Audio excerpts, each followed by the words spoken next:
So, hello, everybody. It is me, Demetra K, and I am sitting here with Walter Lee Coulter of Cornucopia. And this is Wealth Wednesdays with Walter, where we sit down with Walter and he gives us some wisdom in regards to everything money, how to make it, how to keep it, and how to make it go further. But today, Walter, who was, and I guess still is, a fan of Kevin Samuels, he wanted to give his take on it. And, Walter being a money guy, if you will, has been in the financial services industry for about 25 years or so at this point, has worked with everybody, well, not everybody you can think of, but quite a few people, including that of Kanye West and a whole host of other people. And so we are going to have a conversation for about an hour or so. And those of you guys in the comment section, Facebook and YouTube, the other side of the conversation, you all are not just viewers, but you are participants because we read every comment. Now, I don't know if we'll be able to get to every comment today because Walter usually does all the talking, but I'm going to get to as many as today. Some tell me we're going to need to get to them. Yes. So I'm going to get to as many comments as I can. And then also who else? As you guys know, Donovan does not sit with us on Wednesdays. He likes to watch and he likes to do his thing. So anyway, who do we have on here? Gary, I hope I said that right. How you doing? And Jerome, what's happening with you? So Walter, what say you? How you doing today? Doing good. I'm feeling high value. Hey, facts, not feelings. No, it's good. Today's gonna be interesting. I know it's unfortunate that the dude got notoriety so much after his death, and so many people had so much shit to say after he passed away, which is crazy. I know he was off. A lot of the stuff that came out of his mouth, even the fellows was like, "Oh, whoa, you didn't have to say it like that." But sometimes some people just feel like they need to say it a certain way to say, and there is a beauty in getting to the point. I mean, I know friends that are direct, they'll say shit to your face and you go, whoa, that was mean, because it was to the point. And we didn't have to spend 30 more seconds of me being nice about it. So that's kind of what I want to go over. And I want to come from the perspective of what people would call a high value man based on income and some of the things that I hear women bicker over. And then we can also discuss from a man's point of view how we look at women and what women need to do to get a high value man. Because honestly, a lot of high value men aren't looking for the women that are in the gene pool. And I kind of tell you something I found out yesterday as we get into the show about a dating service that I heard about. I'm not involved in it, but it's one that I hear a lot of high value men are actually going to. So I think we could talk about that a little bit in the show too. So I'm gonna take some questions first. Questions from you while I unwrap my cigar. It's been a rough day. I had my grandson here yesterday and last night. That dude is high energy. Man. Whew. So Pioneer wants to know how you feeling today. I'm feeling good. I feel like I need a drink. No, I'm good. My energy is high as hell. I just did, I don't know, 24 hours with the baby of Mike Tyson's, my grandson Titus, who he has more energy than anybody I've ever seen. Bed at 1 a.m., wake up at 3, wake up at 7, and has not gone back to sleep. So I'm doing well. How you doing? So here's a question here for you. You see it? Can you hear me? First of all, let's define what a high value man is. First of all, a high value man, in my opinion, is a guy that brings a lot of the package. Doesn't have to be the whole package, but a lot of it. One, money has to do with a lot of it. Money is obviously a big part of the package. I've known people who've talked about the triangle offense when it comes to being a man and dealing with a woman. The triangle, one being money, right? Having enough money to be able to take care of you and her.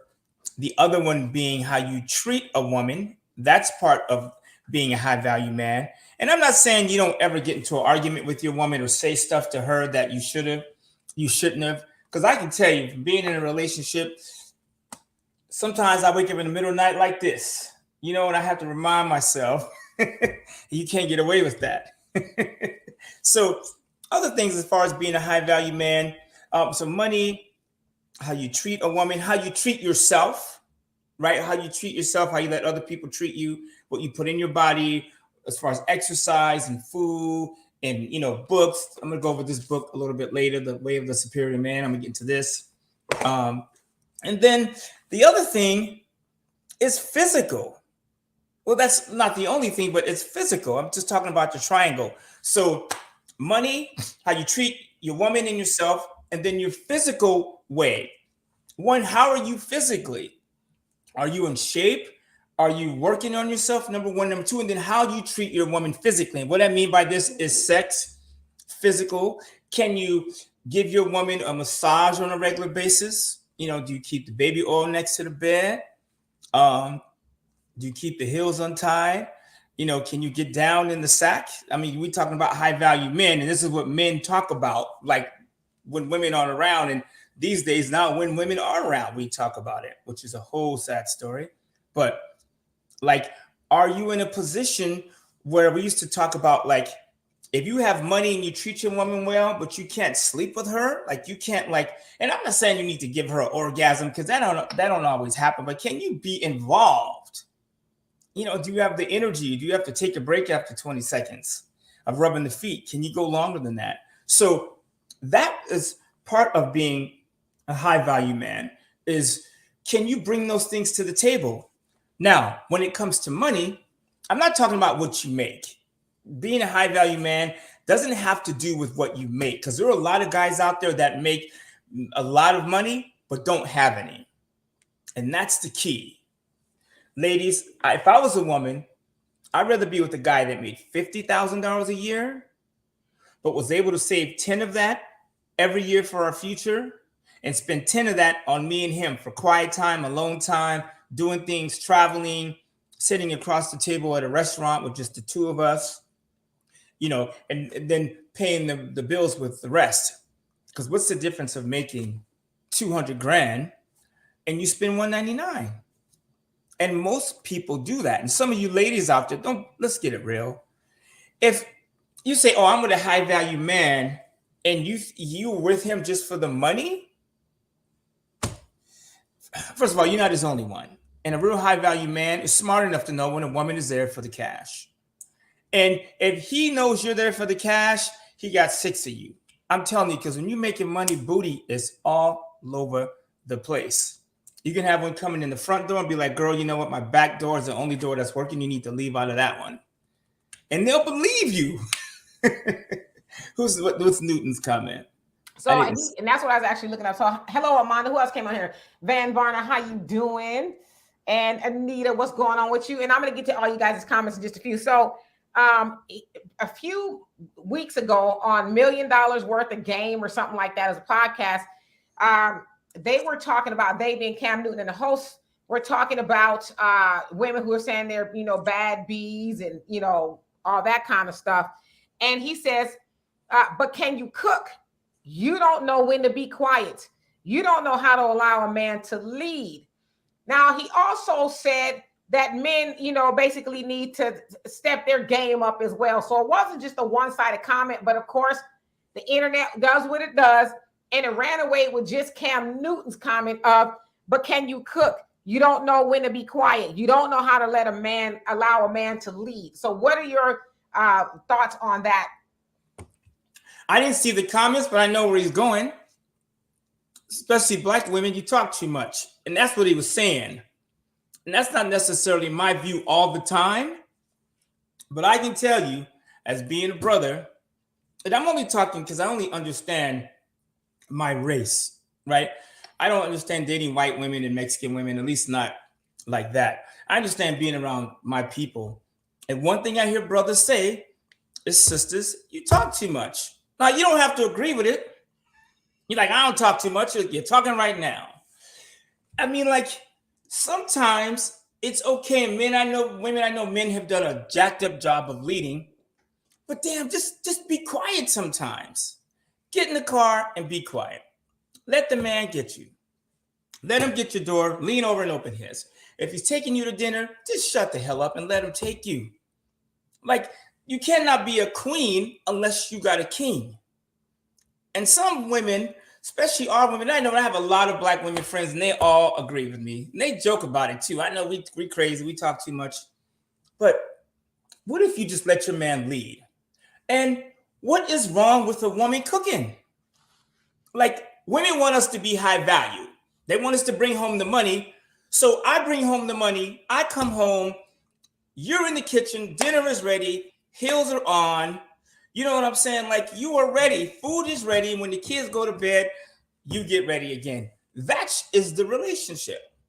So women, you can't want a high value man to bring home the cash and then he also does all the cooking and he's taking care of everything too. That don't make no sense.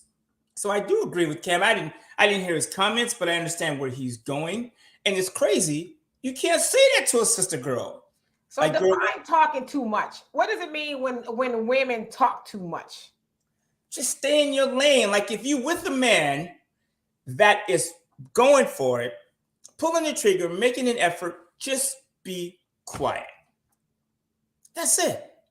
I hear guys all the time, especially our folks, and she cussing his ass out in the store or in the Dollar Tree or whatever what he's talking about, giving it to him in the Walmart. First of all, you shouldn't be in Walmart. Next subject. But like, go to Target where it's a little bit nicer. But she's cussing his ass out and giving it to him. And most of the time, when I see a woman giving it to her man, she big as a house. She 278. She just cussing his ass out. I'm like, man, you ought to leave for several reasons. So I think you just if you're with a man that's trying, just chill. Women, you miss so many blessings because you don't chill. You ever heard like somebody's trying to do? You see it in the movies. He's trying to do something for a woman and she ruined it. That's insane. Just be quiet sometimes. I'm not saying be pushover or submissive. Lord forbid we get into that subject. But just be quiet sometimes. And I do know black women. I'm surrounded by black women. My sister's a black woman. I have two. One of my sisters is loud and crazy, and one is high heated. This one, that's the loud and crazy one. My sister, oh shit. Somebody said you are the version, only thing missing from you is your sister's hair. I can't tell who of you are apart. And I'm like, okay, I'll take that. I'm crazy. I'm walking to the room, it's a wrap. Fuck it, we only get one of these lives, right? So I understand what it's to be around black women, and I've been cussed out by both of my sisters more than once. So yeah, I do understand black women, and I understand you have had to climb the road and go through a bunch of shit on your own. But I really think those days could come to an end if you would just say, brother, I'm gonna let you handle it. I'm gonna let you do it. If you need me, call me. I'll be in the passenger seat. That's my opinion. All right, so let's see what else we got on here. It says Walter is okay. So I want to put this one up here so you can address this. Oh yes, I was looking at that comment. Let me line it up. First of all, okay, let me digress a little bit. I watched this show. I'm into real estate. I watched a show called Selling Sunset. Right, you guys have seen it. It's on Netflix. Mostly white women, it's a Spanish girl. They got one of everybody. This season, they added the sister girl. She is assertive. And everyone on the show goes, oh, she's assertive. She's assertive. And then it's a friend of mine, and my sister goes, wow, she's mean, she's aggressive. And so I almost feel like sometimes they do that in Hollywood, bring on the loud sister girl to say, oh, she's loud, and to keep that persona going. Disrespectful is somebody that is always on you, and a disrespectful woman. Assertive is different. Assertive is a woman that says, hey, baby, you going to work? I got your back. You starting a business? I raised 10, 20, 40, 50 grand for you. I know that you're going to get up and get the car full of gas. You're going to make sure it's clean. You're going to turn it on and make sure the car is warm and running. So when I get in the car to go to work, it's full of gas, it's clean, and it's already warmed up, and the heat is on 72 degrees. From here on, I'm going to use all that powerful energy in the car, and I'm going to go out and make this money, bring it back so we can do stuff together. That is assertive. Disrespectful is a whole another thing. Y'all know what I'm talking about. And I don't know what decorum is. I'm sorry. I went to like like how to act. Oh, in a good manner, if you will. Yeah, y'all using those Mike Tyson, those Jesse Jackson's expeditions. Do it expeditiously. Know how to act. I think most Black women, of course, they know how to act. And it's funny too, because you see a sister sometimes, she can be really proper, but when she needs to be, she can turn into that woman. So of course, most Black women know how to act. No one's. I don't think anyone's saying that. Everyone has to. Black women know how to act. Most women know how to act. Matter of fact, I think Black women, based on what they've had to deal with, probably know how to act more than most women. We've all seen this thing in the news with the Karen, right? In my opinion, Black women can deal with a lot more because they've been used to dealing with more. So it takes a lot more to get a Black woman over the edge, as it does like maybe a woman of another race, if that makes sense. So yeah, I think they can act. Of course they know how to act. Okay. So, I mean, I guess I'll jump in here. I get the comment, because oftentimes Black women are accused of, like you said, being loud and unruly and all of that. But I always say I don't know women who act like that. Now, I always feel like I have to explain to other people the nature of a Black woman. Are we a little bit louder than most women? I would say so, but we don't mean anything by it. We see somebody we know, hey, how you doing? All of that. But that don't mean we're bad people. Black women, we have our own way of acting and speaking and things like that. But yeah, it does get misconstrued. And I think a lot on purpose that we are angry or we are this and we are that. Now, are some of us that way? Yeah, just like some of white women, Asian women, Hispanic women. They all, we hear the firecracker, the fiery Latina, she's hot under the collar or whatever. So you have all these different characteristics that are negative to different women. But I just think, unfortunately, Black women overall, we get charged with, all the other negative stereotypes of being aggressive and angry and things like that. So. And yeah, that is true. And unfortunately, you see, at least me, I see more Black women doing it because that's what I'm looking for as a Black man. When a white woman embarrasses herself in public, it doesn't really affect me or bother me. I was in the bank and this white woman, and the crazy part is because of TV and the stereotypes, you don't expect a white woman to do that. That's why this Karen thing is so popular. It's so mind-blowing.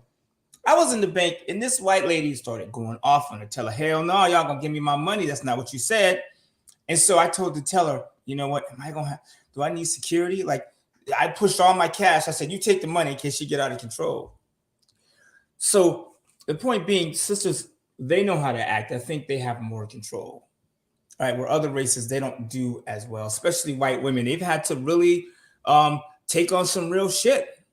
White women are used to being taken care of and getting their way. And now with equal rights and, people, power being spread, they're finding themselves in a position of weakness. You know what I'm saying?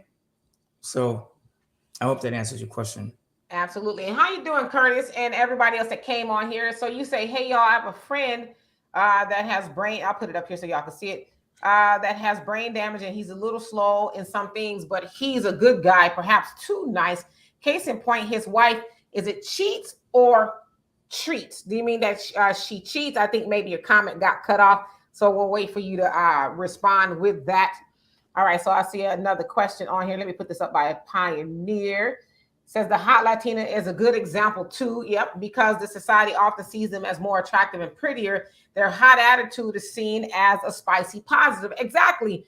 And she's in some cases acting the same way as sisters act, right? But when it's her, it's ooh, that's sexy. Ooh, yeah, she, ooh, mommy, she don't play and all of that. But when a black woman acts the very same way, oh, she rude, she got an attitude, she loud, she's aggressive, and it's like, well, why is not cute when I do it?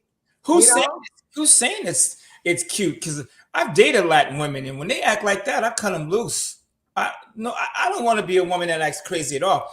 And Mexican women especially. See, a sister girl, you can calm down. Sister girl will be okay. All right, baby, I'm sorry, I made a mistake. Let's go to Louis. A hot Mexican chick will just cut you, like flush the rabbit down the toilet and like lock both deadlocks and just it's a wrap for you. So I don't see that. And white women, Lord, praise Jesus. We all seen how white women get when they act the fool. So I don't really see it that way. Yes, indeed. All right. So what else we got on here? Okay, so health light. And how you doing, by the way? So you say, who decides black women culture? Different cultures communicate differently. Exactly. I mean, that's a good question. But I think, as I said, black women and a lot of other women, other races, we act the same. But it's when they do it, it's cute, it's sexy. Oh, she's just, she's venting or whatever. But when black women do it, it's just like the world ends, right? So, well, we have to treat ourselves better though too. We have to, and I understand being a black man and dealing with all the stuff we've come through and all the shit they say. Dark is dark, is black magic, is Black Friday, and all this stuff. I get it. So I understand, but we need to look at ourselves better. And then I really think that media portrayal will change. And unfortunately, we got a lot of black people in media pushing this stereotype. That's pushing it. It's hard to watch a show that's got black people in it without some buffoonery. Like I haven't watched the show Blackish. There's a lot of shows that I haven't seen in entirety, but I've seen a couple episodes. I'm like, oh shit, seriously, this is the stereotype thing again. I think we have to treat ourselves better, right? Like I was watching this movie Soul Plane. Me and my girlfriend were watching Soul Plane, and she wanted to watch it. I didn't want to watch it. I have never seen Soul Plane in its entirety. She wanted to watch it. And so I watched it, not all of it, but most of it. And just all the stereotypes, most of them funny. they passing the chicken and then they using a napkin to get it out of the bucket. And one napkin for two people. I was like, oh hell. It just, and it was crazy. And my girlfriend's just busting up laughing. She is cracking up. And I just thought, okay, this is funny. But a lot of this, people really think that about us. A lot of people, we're not helping by putting it out there. And then, the white lady, what's the guy, Tom Arnold, Roseanne Barr's ex-husband, and the white lady that's always a gold digger in the movies of the stupid white chick. She's reading the magazine with the black man, and she's like, oh, Jerome. Oh, she's like, talking about his penis size. And then Kevin Hart's like, where's your wife? Oh, she's with Jerome. And he's like, oh, she gone. My point being is that people love us. They love black men. And the other part, black women are on the high of the totem pole too. I see more white men, more Asian men, more Indian men with black women than ever before. I was in Joshua Tree and I saw a bunch of these scrubby, shaggy, Scooby-Doo looking white dudes with sisters with cornrows. And I was just like, whoa, this is odd, but it's happening. So we are a desired race. One, African Americans, black people, whatever you want to call us, we are physically stronger. It just is. I don't care what anyone says. If you watch football, sports, hockey, even the black people got the skin, it would be a wrap. We are physically stronger. And like when you look at Africa, right, you have to go down and write down the true size. Go to your website and type in the true size. You'll see that Africa is the biggest continent in the world. But when you look at the map, like this map behind me here, Africa looks like one of the smallest nations in the world. But you can fit Russia, the United States, and Europe all inside of Africa. But when you look at Africa, it looks like it's this little country down in the middle of the earth. And let me ask you another question. Does Africa not look like the heart, or is it just me? You know what I'm saying? Like, these are the things I look at. Like, that is the heart of the planet. It is the biggest continent in the planet. And if you look at Africa, you can see how it is close to Brazil. Like, I've heard people say, well, Africans came to America first. You know how they got here? Is they took Africa, and there's a current that goes between Africa and South America and spins in a circle. So they got in the current to get there, and they have their black asses in the current to get back. It's not even rocket science.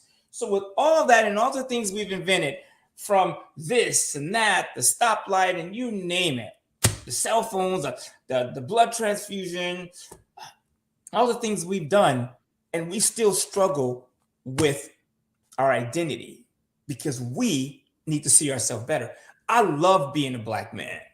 I tell you, man, I get out my Range Rover, I have my suit on, I got to bitches back up. Please, I got somewhere to be. That's what it's like as a black man when you have your shit together. You cannot get out the car, walk into a room without women talking to you, waving, hey, how you doing? They like ding-a-ling-ling, I get it. So to me, being a black man, I would not want to be anything. Maybe Al Pacino, Robert De Niro, you know what I'm saying? But as a black man, I love it. And even Robert De Niro, if you ask him, shit, he got a sister girl. He had one. I think they getting divorced. You know what I'm saying? Arkansas, baby. I appreciate that. The fact that, he's probably looking for another one. But the point being, we as black people bring so much to the table. If we start treating each other better, 1, 2, we need to work on our relationship. Black women, stop the thing with the high value men having to make 6 figures. 8-figure nigga, 8 figures. How's that song go? I know what you're talking. Just my type by Sweetie. Yeah. Oh, 8 inches. That's good pipe. That's good. I'm like, you don't know what to do with 8 inches. Number 1. 2, ain't no 8-figure nigga. First of all, he ain't gonna call himself that unless he's Jay-Z. That's his persona. They're not gonna be with you. Like, stop with the high value man, and a dollar figure doesn't just make a high value man. And the high value man don't want nothing to do with a woman that's not bringing stuff to the table. I can tell you, me and my girlfriend been together a long time, on and off sometimes it's off the hook. But I've had women say to me, why don't you date her, or so-and-so likes you? And I tell them, you know what? My girlfriend may be nuts, and she is 51-50, and I'm sure I'm 50-51, so it takes 2 to be crazy together. But there's a lot of shit she brings to the table. And I think about that, not just money, but just like, I know if I say, hey, you know what? I need to do this. She's already done it. Or if we go on vacation, she's already planned the whole goddamn trip. All I got to do is show up and bring my wallet. That stuff helps. And it has nothing to do with looks or beauty. Because my girlfriend's not bombastic, 3624, 8800. She ain't all that. So when you're saying a woman has to bring more to the table, you're saying basically it's more than how she looks and... Yes, and beauty, I would say, is halfway down the list. Because, like, let's say I wasn't in a relationship. My next girlfriend, I wouldn't go off of her beauty. That stuff, first of all, beauty you could bring to the table. If her breast ain't big enough, for $4,000, $5,000, I can make them big enough. You know what I'm saying? That's ridiculous. And stop adding the booty. That shit looks so stupid. Stop doing that. The Black Widow booty, that ain't even cute. Did you say the Black Widow booty? You turn around and everything get knocked over. You got a Humpty Hump on the back. That's just ridiculous. Men don't like that shit. So, and then hair, if she ain't got none, you can buy some. You know what I'm saying? And like, what is really a beautiful woman? What does a beautiful woman look like? Because it's different to everybody. I've seen some dudes. I'm like, oh, he's like, she fine. I'm like, okay, Miss Piggy is fine too, but I ain't eating bacon. So beauty is way down here. You know what's up there is support, being able to, have a brother's back. If he needs something, to be there. Like I can say, my girlfriend is nuts, but she'll be mad as hell at me. You ain't shit. I don't ever want to see you again. I'm coming to pack my shit. She'll say that to me. And then the next morning, she'll be like, did you do this? Did you do that? How about the lake house? Like, D helped me with the lake house. Somebody broke the lock. The AC went out. All this shit went out at the same damn time. And my cleaner's MIA, by the way. I'm just saying. She's mad as hell, but she's like, do this, do this, do this, do this. Don't forget about that. So she's still, even though she's mad at me, she's still like helping me push the ball. So beauty is where, and my woman is fine. I'm not saying she, I'm just saying that shit doesn't matter to a high value man as much as you guys think it does. And we know a chick that is all bombastic, Lola Falana, Beyonce, most of the time they bring headache because they know they fine and they lead with that. Number 1 and 2, and if you want me to spend that much, this is gonna sound really jacked up, but I'm gonna say it, and I've heard men say this. I don't want a woman too fine because she can't go nowhere. She can't go outside. Now, I don't really believe that, but I understand the point. Sometimes it's cool just to have a down, round the way LL chick that can support you and bring something to the table, right?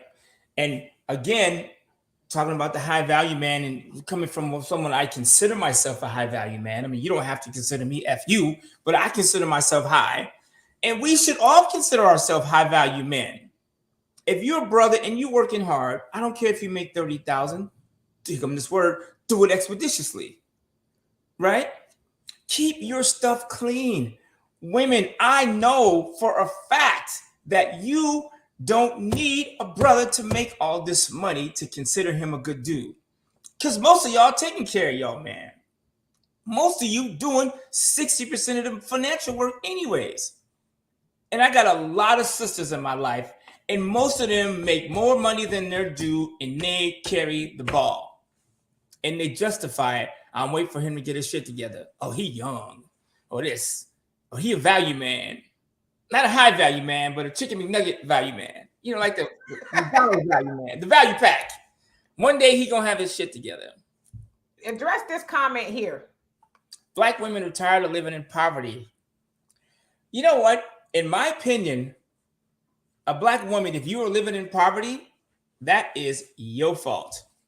Period. Hold on. Speaking of living in poverty, come Asia taking the Range Rover key. Go ahead, say hi to Asia. She's not living in poverty. She's a black woman. But what about the ones that aren't? Hi, Asia. How you doing? She got the Coach bag. I didn't know this chick a year ago. She lives here. She babysits my grandson, taking the Range Rover. Jesus Christ, I don't even know where she going. So she going to Target. See, no Walmart. Fucking Walmart. Here, but I'm gonna just use her for a second while she's here. She got a black man in the picture that's got her shit together. That's it. I ain't tried to sleep with her, have I? Touch her, I ain't tried nothing funny with her. Period. You know what I'm saying? So most black women, you need to surround yourself with a black man that's on the move. And sisters, you have no reason. There's grants. My sister talking about her grant every day. You have grants, all kinds. You need anything else? Okay. You have grants, everything in your power.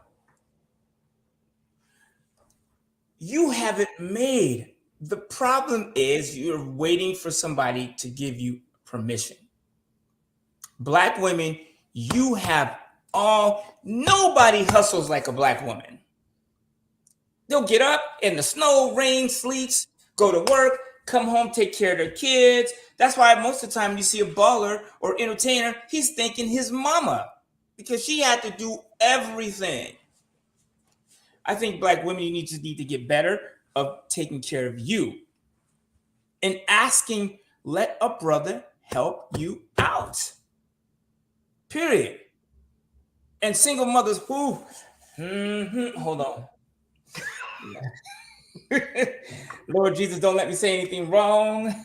Listen, hell no, I ain't dating no single mothers. I'm just kidding. I mean, there's nothing wrong with single moms.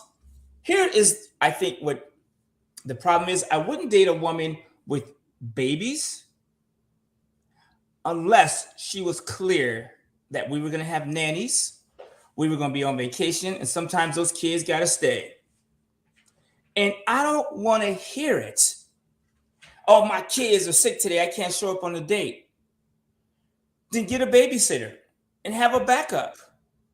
Bring them with us. I'll call one of my kids. Hey, you watching her kids? And for a fact, my kids have come with me to watch my baby, my girlfriend's kids in the past. Brittany will tell you. She has watched my woman's. I dated this girl. And she had this kid. He's cool, but he had his moments. And Brittany would watch him. He ain't cock blocking no more. I need a babysitter. I'm done. So the reason, if I wasn't going to date a single mother, it would be because of that. 1, 2, stop using your kids as an excuse. I have people that come, and while we're talking about dating, let's talk about hiring them. Shit, let's get the pot hot. I know for a fact, if I hire a single mother, 50% of the time she ain't gonna make it to work because of her kids. Period. You understand what I'm saying? And that's too bad. So I think there's nothing wrong with single moms, but don't use your kids as an excuse not to do shit. Period. And I appreciate the comment. I don't speak for all black men. I speak for this one and a lot of us. So, and that's the other thing too, is black men, we got to learn to disagree. We can't keep coming at each other. You know what I'm saying? Not all of us going to be Democrats. Not all of us going to be Republicans. And we ain't going to agree. And here's the crazy thing about Kevin Samuels. People blowing this dude up. But you know what people are not addressing? Was that it was anything he had to say right. And I would say so, yeah. And since when do we have to agree with everything somebody says? I watch people on TV all day, and half the shit that comes out of their mouth, I don't agree with. I worked and know Kanye West, and half the shit that came out of his mouth, I'd be like, whoa, that's not cool. But I didn't wish he was dead.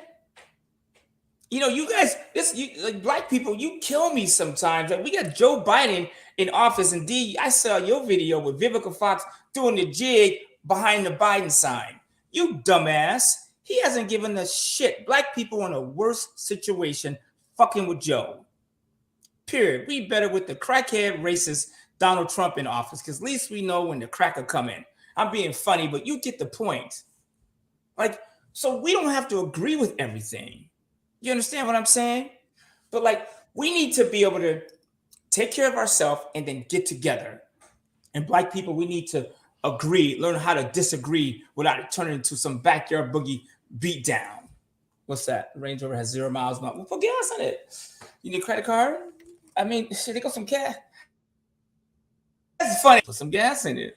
These kids, shit, there you go. So I got 2 questions for you in regards to the fellows want to know about credit in a woman. So let me ask you a question. Women, would you date a dude with a low credit score? I would. I think that I would. I mean, and I guess really depending on what's on his credit. Is it fixable? You know what I mean? Or what is it? Is it medical bills? You know, stuff like that. So to me, it would depend. If he has a history of never paying anybody, and he has a whole bunch of collections and things like that, then I probably wouldn't, simply because it just illustrates that he is financially irresponsible. But if it was something like medical bills, which a lot of people do have unpaid medical bills for, reasons that they just can't pay it or whatever, something old, then for me, it would just depend on what's on the credit report. Yeah, so to answer your question right now, my answer is probably no. I would not date a woman with bad credit in my current situation. 1, because I've spent a lot of time getting my credit together. And any woman that knows me or anyone that even comes close to me knows that I focus on building your credit, saving money and taking care of yourself. Now, and I'm probably more in the boat of you. I mean, if it was something that she didn't have control over, well, you always have control over your credit, right? Period. I don't care what it is. Even people say, I got divorced, so my credit is bad. So because your wife left, you didn't save any money, you gave her all your shit and didn't pay I mean, come on, right? So bad credit is just a representation of how you handle your business. I know because I've had bad credit and I've had to fix it. And when I had bad credit, I wasn't taking care of business. I was letting shit go. I wasn't checking my credit. I wasn't paying my bills on time because I had bad credit. So would a woman date, if I had a 520 FICO score and I approached a woman with a 750 and she had her shit together and she was on the move, would she date me? I would date her because I want to climb up. I want to buy a house and get some things with her. You know, that's my approach. But what does she get from it? You know, and it depends too. She got bad credit, but if something happened that was crazy, maybe. Or she's bringing money to the table and she's moving, but she just needs to get her credit right. Then I would probably, date her. Here's a question. How soon into a relationship should we should we ask about each other's finances? Before the relationship. Before. Hell to the no. That's the first thing I talk about. I walk up to a girl in the mall and be like, damn, girl, you fine, and how's your credit? It'll be a joke. No, you talk about money before the relationship starts. And realistically, if you're meeting somebody in your circle, don't you already know how their finances are? And you can tell a lot by where you meet a person. Like if I was going to date again, I would hang out in the high-end places, the nice malls, restaurants, the Ritz-Carltons, the nice restaurants, the nice areas. You know what I'm saying? A lot of broke people hang out there too, be trying to front. Well, I mean, there's places you could tell where people doing that. I'm not talking about those places where everybody pitched in. You know what I'm saying? They got 12 people in a suite. You know, I'm not talking about that. There's places you could tell where there are people that are doing well. But I'm just saying that's just me. So, Van, you say, Demetri, would you date a D boy? And I'm assuming that's like a dope boy or someone who has cash money but bad credit. No, I wouldn't date anyone like that. I tell y'all a story. I unknowingly dated someone like that, and I mean, just to keep it real with y'all, you know, it's long time ago. So I dated someone like that I didn't know, and we were in my truck, and he wanted to go make a run to his friend's house. So his friend put in. Walter doesn't know this story. His friend. What my kids are there? No. So his friend put these black hefty bags in the back of my truck. So we're driving, and I'm like, smells like marijuana in here. And I said, what's in my truck? He's like, oh, you know, I said, is that marijuana in my truck? He was like, yeah. So of course I'm driving and I'm nervous as hell and I'm needing to get gas. It was just a lot going on. And so I run the light, you know, trying to get to the gas station before my car ran out of gas. And I'm freaking out thinking, oh my gosh, what if we get stopped? This dude is probably going to say that it's mine. So once we got to his house, I dropped him off and that was it. I was like, cause I was really innocent in the matter. Now, could I have done a little bit more homework to see who he really was? Yeah, but you know, he didn't tell me he was putting that in my truck. And what if we got stopped? He wasn't going to say it was his. He was going to say it was mine. And I could be doing this live right now from cell block H. But that was a wake-up call for me. Like, okay, you really got to be careful of, you know, who you surround yourself around. Because I really could have, you know, done a long prison stay. I mean, these were big, giant, hefty bags. They weren't like no little bags. They were giant, hefty bags in the back of my car full of weed. Yeah, that's jail time. Yeah, prison. And first of all, I mean, if you're doing that shit, you should be in Colombia, Mexico somewhere. And really, if you're pushing weight, you don't have your own fucking car. You got 2 bags of weed and you don't have a car. Well, he wanted to take my truck. And now we see why. Yeah, because if he wanted you to go to jail.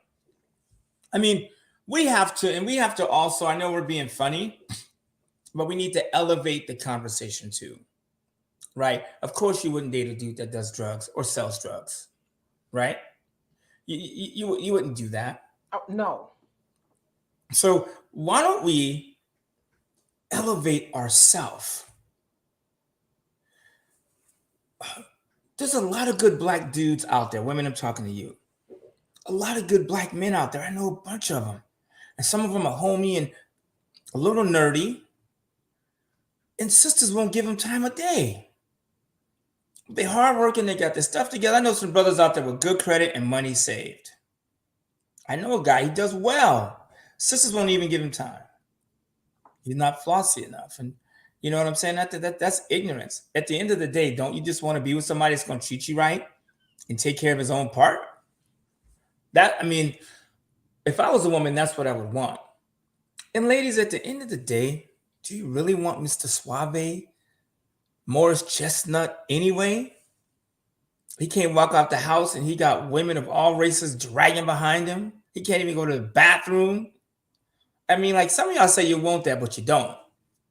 Some of y'all need a Jeff Rowe Negro that just go home 9 to 5, come home and be on the couch when dinner ready. Some of y'all need that. Most of y'all need that.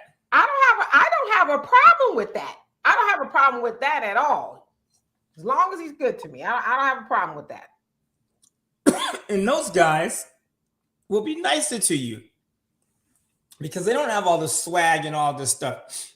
I know one thing coming from a man that as I get better, I take less from people. And sometimes that spills onto my girlfriend.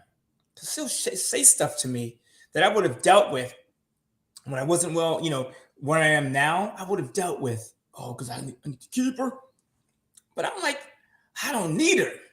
You know what I'm saying? So I don't need to be with her. I want to be with her. So a guy that's maybe not all together yet will probably treat you better. Anyways, I know because I was in that situation. And it's good your credit score is 720. Ladies, give this man a call. Here's the other thing too. Y'all, if you got good credit, use it. A lot of us and black people, we are scared than a slave running through a Klan meeting. We are so afraid. Just pull the trigger. When we do these shows, a lot of times I'll get calls and messages from people. And I'll say, okay, great, let's do it. Are you ready? On a scale of 10, how ready? 1 to 10, are you ready? Oh, I'm an 8. And then what the hell are you calling me for? I don't speak to 8s or 9s. Like, let's get to 10. Or don't talk about it. It's okay to chill, but like, don't talk about it until you're ready. Women, I get it. I can say, black women, we give you guys some sort of a path because it's the black man's job to take care of business. It just is. I've never been with a woman that took care of me. I couldn't even put my lips together to even ask her out or let her step to me. I wouldn't know what that was like. Some of y'all brothers cool with that. Even and if she makes more money, you can still take care of business. And I'm gonna get to this question because I do want to address this. But there was a time when my girlfriend made more money than me. It was brief. It was long enough for her to talk shit forever. And we went through it, and I fell on hard times. I just had to, okay, one day I'm gonna be all right. You know, and I remind her of that. But I made it my job. I'm saying I wasn't making money. She was just doing better. And ladies and men, should it really matter if you're doing better than your man, but he's still bringing home the cash? But anyways, I made sure that she had gas in her car, and I still do to this day. I say, if I see you at a gas station, we got a problem. Unless you left your wallet and you was getting soda or some shit. It's not your job to get gas. I don't want to see you putting air in your tires. I don't want to see you washing your car. That shit don't fly in my book. Right? And we getting out, getting gas. You stay your ass in the car. You go inside and get something. It's my job to pick up the pump. You do those things to make up. You see what I'm saying? Don't have your woman making the money and she coming home and she getting her own gas. That ain't right. Would I date a woman? Am I saying looks don't matter? To a degree. Now, I'm not saying she can be Booker Bandit. Remember Just Ice? I'm saying it's not at the top of my list. I mean, I'm trying to think if I ever didn't. Let me shut my mouth. But I don't really think it matters as much. Now, if she is too 99 and she's 5'1", then no, I'm not dating her because that's a sign of laziness. But if because you can only control how you look like to a degree. Some people just aren't born what we consider attractive, right? I've had women tell me to my face. I had a girl tell me I was at a party years ago, and she was like, "Oh, let's fail." I was like, "Bitch, I speak Spanish. I know what you said." She's like, "He ain't cute or he's ugly." She said that to me in Spanish. But she said it to her friend. I was with my boy Jay Franklin. I remember the shit like it was yesterday. And I was like, all right. But then I've had women say, oh, he's handsome. Oh my God, he's handsome. I'm in the store. Hey, handsome. I'm like, yeah, you right. Thank you for saying that. So beauty is in the eye of the beholder. But all that other stuff that I was talking about, that makes you more attractive. And what really is a ugly woman? Seriously. Do you know any ugly women? Like seriously, do any of us know an ugly woman? I don't. I don't know any ugly women. What makes a woman ugly? Her attitude, the way she does her hair. Because you can take a girl that is somewhat not ugly, that's somewhat maybe not beautiful, and do her hair. She could drop some lbs, put on put on a dress that's skinnier in the middle than it is on the outside. You know what I'm saying? And some cute shoes, and you will step to her. I've seen some women that we consider not beautiful, but have their shit together and will drive men crazy. I saw a big girl walk at the gas station. She had on heels and this red dress. Her hair was whipped, and every guy in the gas station looked at this one. And she wasn't beautiful, but she just had her shit together. Her walk was out of control. I know every man in there except me was like, man, I should take her to the house. A piece of what is that? Soul plain chicken. So it's not beauty, so to speak. It's everything else. And I've seen some really what we consider fine women that I wouldn't touch with a 10-foot pole. Years ago, I went out with a girl. She was so fine in the standards of us, so to speak, but her attitude was whack. She was nuts. I couldn't wait to drop her ass off. No hug, no kisses. I was like Snoop. No hugging, no kissing, just no. Go give your husband quality time or whatever. I mean, some of those. So when you look at it that way, like just some fine women. I had an old friend of mine used to say, for every fine ass woman, there's a man that can't stand her. And it's true. I just want to be with a chick that's chill. And at the end of the day, when you close your eyes, all women are cute. What's the saying?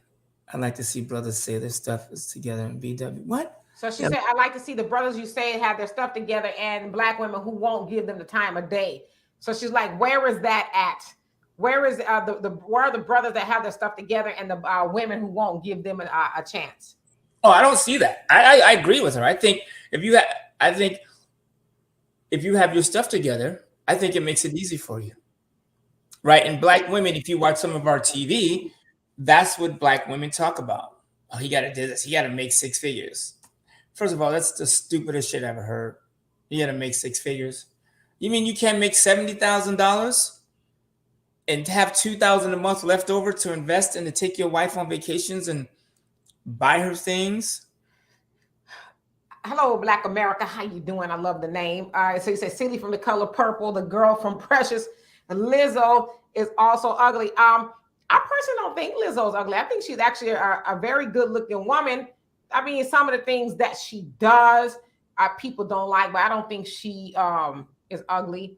And Gabourey Sidibe, the girl from Precious, I don't think she's ugly either. I think, like Walter is saying, or Celie from The Color Purple, especially if you've seen her outside of The Color Purple. But like Walter is saying, pretty is subjective. Everybody's ugly to somebody. You know what I mean? Somebody is not everybody's cup of tea, and so it's what you like. You might be with somebody you think is the best thing since sliced bread, and somebody like, yeah, what's he doing with her? So it just kind of depends. I don't think Lizzo is ugly. I don't either. I think she's fat. That's the problem. And every They time I they they, they calling you to the carpet on this one. no, listen, hey, I'm not gonna sit here and judge somebody by something they have no control over. That's fucked up. So y'all can tell me to stop or whatever, but it's true. There are people out there. See, you have to get to a point where you have a level of maturity. I'm not gonna sit there and say a woman is ugly and she has no control over it. That's fucked up. And if you're the type of person to say, oh, she's ugly, she was born ugly, then that's pretty fucked up. Because you could take Silly from The Color Purple, put her on the hill. We're talking about Whoopi, right? What's the name? Whoopi Sealy. Goldberg? Yeah, so I guess because there was a younger one and then Whoopi. So I don't know if he's talking about the younger version of Sealy or Whoopi, but let's say Whoopi. I actually think Whoopi is very attractive, especially when she was younger. I mean, she's older now, right? She's put on a little weight. I still think she's attractive, but especially when she was younger, she was beautiful. See, and here's the thing: what we're dancing around is Whoopi, as a kid in the movie, wasn't that she was ugly. They had her hair looking crazy. They had her in a oh shit. They had her in a looking crazy. But if they would have taken little Celie, did her hair, if it was in cornrows or whatever, they made her look nicer, put her in a cute dress and some church heels, she wouldn't have been ugly. Case in point, remember the movie Beloved? Was it who was the chick? Was it Saldana? That was on the her name is on the tip of my tongue. It's two of them. They look almost the same. She just changed her name too. I can't remember. Oh gosh, what is her name? Saldana. It's the there's two of them. I get confused. I know you're talking about, but her name slips my mind. She was on the porch, hair looking. Remember that the scene? She's on the porch looking crazy and Beloved. She was ugly. But when you see her walk the red carpet, she is fine. And Lizzo is not ugly. She just got too many LBs. That's the problem. If Lizzo lost 75 pounds and put on some heels in the dress and she walked the carpet, people would be like, damn, that's a bad bitch. Fandy Newton. Candy Newton. Fandy and Gloria look like they might even be sisters. They look identical. So Candy Newton. You telling me Candy Newton is not fine? Yeah, Fandy, Thandi. Right? Mm-hmm. So, and the girl from Precious, again, she is overweight. She wouldn't have been right for the role if she wasn't overweight. And I saw her in Empire too. That's pretty fucked up that somebody would even play that role. I don't know how your self-esteem deals with that. Oh, they need a fat chick. I'm Fat Amy. But she is overweight. That's the problem. Because if she was 75 pounds lighter, we'd probably be having a different conversation. And you've seen women that were huge and they lost weight and you'd be like, damn. Period. I dated my three of my kids. I didn't marry her, but my three oldest kids, her mom, she was fine as a mother. I mean, we couldn't walk down the street. I was fighting every day. She was Apollonia 6 and what's the other chick? Vanity. Vanity. Man, we couldn't walk outside. Brothers would be like, damn, your woman is fine. Do you mind? She gained some LBs. Okay, next question. Right, because her kids may be watching. She is an attractive woman. My point being, she put on weight and it stretches her beauty and it stretches her curves, and so it's different. Now, yeah, I'm not considering to call a woman ugly based on her appearance at birth. It's what she does to herself. You see what I'm saying? And Lizzo, I think she just is ratchet. I think she gives big girls a bad name. Like the way they had her acting in the front row at the basketball game. Like, come on now. You're a superstar. You're a black woman. Black women are looking up to you. And you bending over, twerking on the come on now. We got to do better. Sooner or later, we got to have some of our superstars that don't bend over and show their ass. Every time they get in the groove in the room, they got to start twerking and acting the fool. That's not appropriate. Coming from the high value men section, maybe some men like that. Take a look at Whoopi when she was younger, during Jumpin' Jack Flash days and Burglar and All those Whoopi was fire. I mean, like really go. You don't even have to really look at Whoopi. She was really attractive. She really was to me anyway. Yeah, y'all need to stop calling Whoopi Goldberg early. That's actually pretty fucked up. One, Whoopi was very attractive when she was younger. And matter of fact, Whoopi had men all over the place. Didn't she date Ted Danson for a while? Yeah, he was up in blackface. Yeah, that was a horrible joke gone wrong. And she probably co-signed that shit off. She probably She was laughing. She put his ass up to it. And that was some sensitive people. We need to cut that shit out. But like, so to answer your question, it really lies in the other stuff that she does.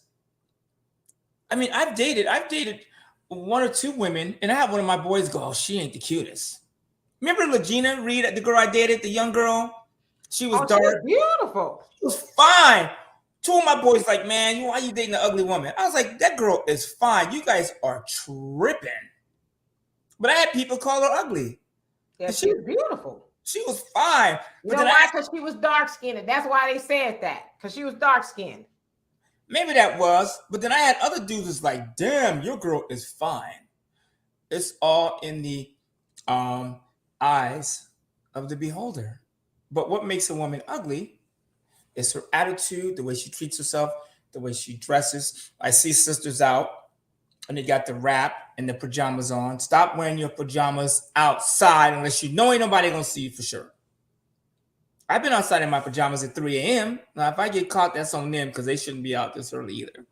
But your appearance has a lot to do with it, how you treat yourself. And I think it, from the view of a high-value man, we look at that stuff, right?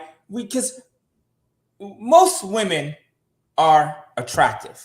Are you against being with a BBW? Huh? Are you against being with a BBW? I've been with BBWs. I mean, let me tell you something. That's my past. Well, first, what's a BBW? Like a big, beautiful woman, no, or I know what it means. I mean, how big is the first B? You know what? You know what? I mean, you've seen me with curvy women, haven't you? I have. Yeah, that's why I put this up. Yeah, I have. I mean, okay. You guys, I'm in a relationship with a woman that I really adore. She's not BBW.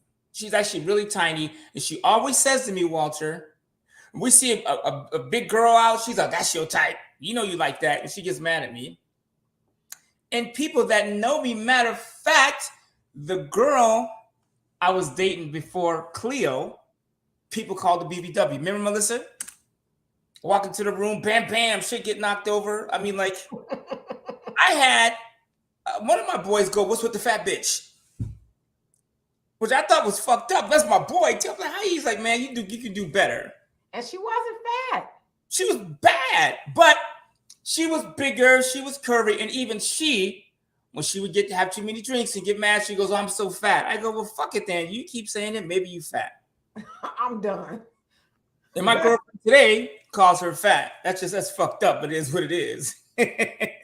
But so no, don't get it twisted. I've been with girls with curves. I'm not afraid. Shit, don't hit me with that shit. Again, and I used to say, I would. Oh shit! I hope my girlfriend don't watch this shit because she get out too quick. There was a time in my life where I wouldn't touch a skinny woman. You couldn't get me to touch a skinny woman. While we talking about BBWs, he talking about my sister. Donovan, you going to hell for that? I don't know. Me, you might have to explain yourself. But no, he's telling me to reference that. He's saying Amanda is fine as hell. That's what he means. Oh, okay. I thought he was talking about BBWs. I would be like, I would rather have a girl with curves. I mean, hugging a woman with curves and feels a lot better than hugging a stick. I'm just saying. It feels better to wake up with one and all kinds of shit. It may not be the most attractive to the world. And I think that's why some guys date. Now, I know I have some friends that will only date big women. while we at it, right? His name started with a K. I'm gonna leave it at that. Matter of fact, I was in Vegas and I saw him sitting outside the BBW convention. I was like, "What are you doing?" He goes, "Man, look at that." I said, "Okay, have at it. Hope you brought your wallet." So some men like big, beautiful women, and that's okay. But I think we kind of got away from the subject. We were talking about Kevin Samuels, and most of the shit he said was right. He was on the money. Some of the stuff he said was off. I agree with you, ladies. Kevin Samuels, I was like, man, you can't, like, women over 35, they are not mince meat or whatever. I don't know. I didn't see his comment, but I know they're saying women talked about that. You know what I'm saying? Donovan said he likes his women to pick him up like a rag doll and just handle him all over the bedroom. So, first of all, Donovan, you skinnier than the cream of wheat. So it don't take much of a woman to toss your ass around. But so he's saying, has your women been that big? Okay, no, I've never dated a beanbag. No. But I dated girls that were heavy. I mean, and sometimes I think it's bad to see a thick girl in heels and jeans and her hair. That's man. Let me tell you something. You take a girl that's 5'4", 5'5", 5'6", 140, 150, 60, but she curved up and got her shit together. I tell you, every man in the room would break his neck and turn around, because at the end of the day, if men are honest, they want all those curves and stuff. They just don't really understand how to be seen with it. But most men, if they're like, think about this: when a man gets caught cheating in Hollywood, most of the time, is his wife, does he leave for a stick figure or for somebody with curves? Just think about it. I'm just saying. Most of the time, and yeah, we talking about Dorothy Dandridge and Etta James. Well, Diane Carroll wasn't big, was she? Ain't nobody said nothing about Pam Grier. Oh, Pam Grier is off the hook. Matter of fact, I have a picture of Audrey and Marilyn in my house. I've been looking for me a Pam Grier poster. I'll find you one. Yeah, she going right over the stove. Well, she need to be hot as a mug. Yeah, Pam Grier is off the hook. I mean, what was that movie she was in? Foxy Brown? Foxy Brown, Coffee. She laid in the bed naked, breast all. I was like, oh man, kids, leave the room. Oh my God. Pam Grier is off the hook. See, that's a curvy girl. And Pam Grier is not a BBW. Let's get it twisted. Pam Grier is a natural woman that held her shape. The problem is women get to be Pam Grier size and then they start eating cornbread. They start getting out of line. It takes a lot to control to be a Pam Grier. We used to say thick at 20, fat at 40. Right? Thick at 20, fat at 40. You know what I'm talking about. If she's thick at 20, chances are she's going to be big as hell at 40. That's the word on the street. But why are we talking about it, ladies? And men too. Why don't we talk about the things to be a high value man or high value woman? Exercise, eat right. You guys, there's a lot of stuff that I can't eat. Even before whatever, I still, I can't go to McDonald's and eat fries, a Big Mac, and a shake. I used to do that. I won't do that to myself. That's 2,000 calories, just one meal. The snacks and the other two meals, you're at 8,000 calories. And wondering why you're looking like Lizzo. I mean, so why don't we treat ourselves?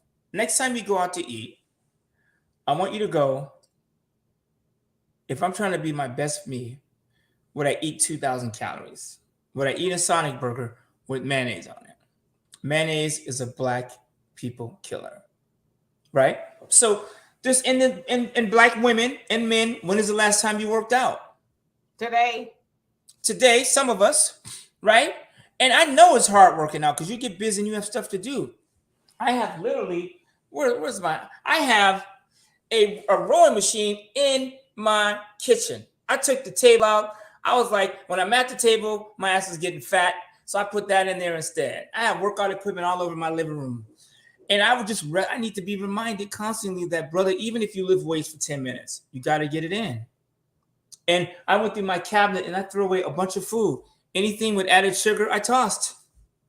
So my cabinet is empty, which is crazy, right? So are we treating ourselves like high value people? Because the better you treat yourself, the more high value you're going to be. And again, you guys, I want to say this. It's not how much money you make, it's what you save. Period. Because you can make 200 grand a year and spend 199.9 and be broke. So that's what I'm saying, right? I would prefer to be with a woman that makes 40,000 but saves 15 every year. Period. That is what I would want. And to go back to the other comment, I don't prefer skinny women. Have you ever seen me with a skinny woman? My current girlfriend is the tiniest woman I've ever been with. By far, she's half the size of the girl before her.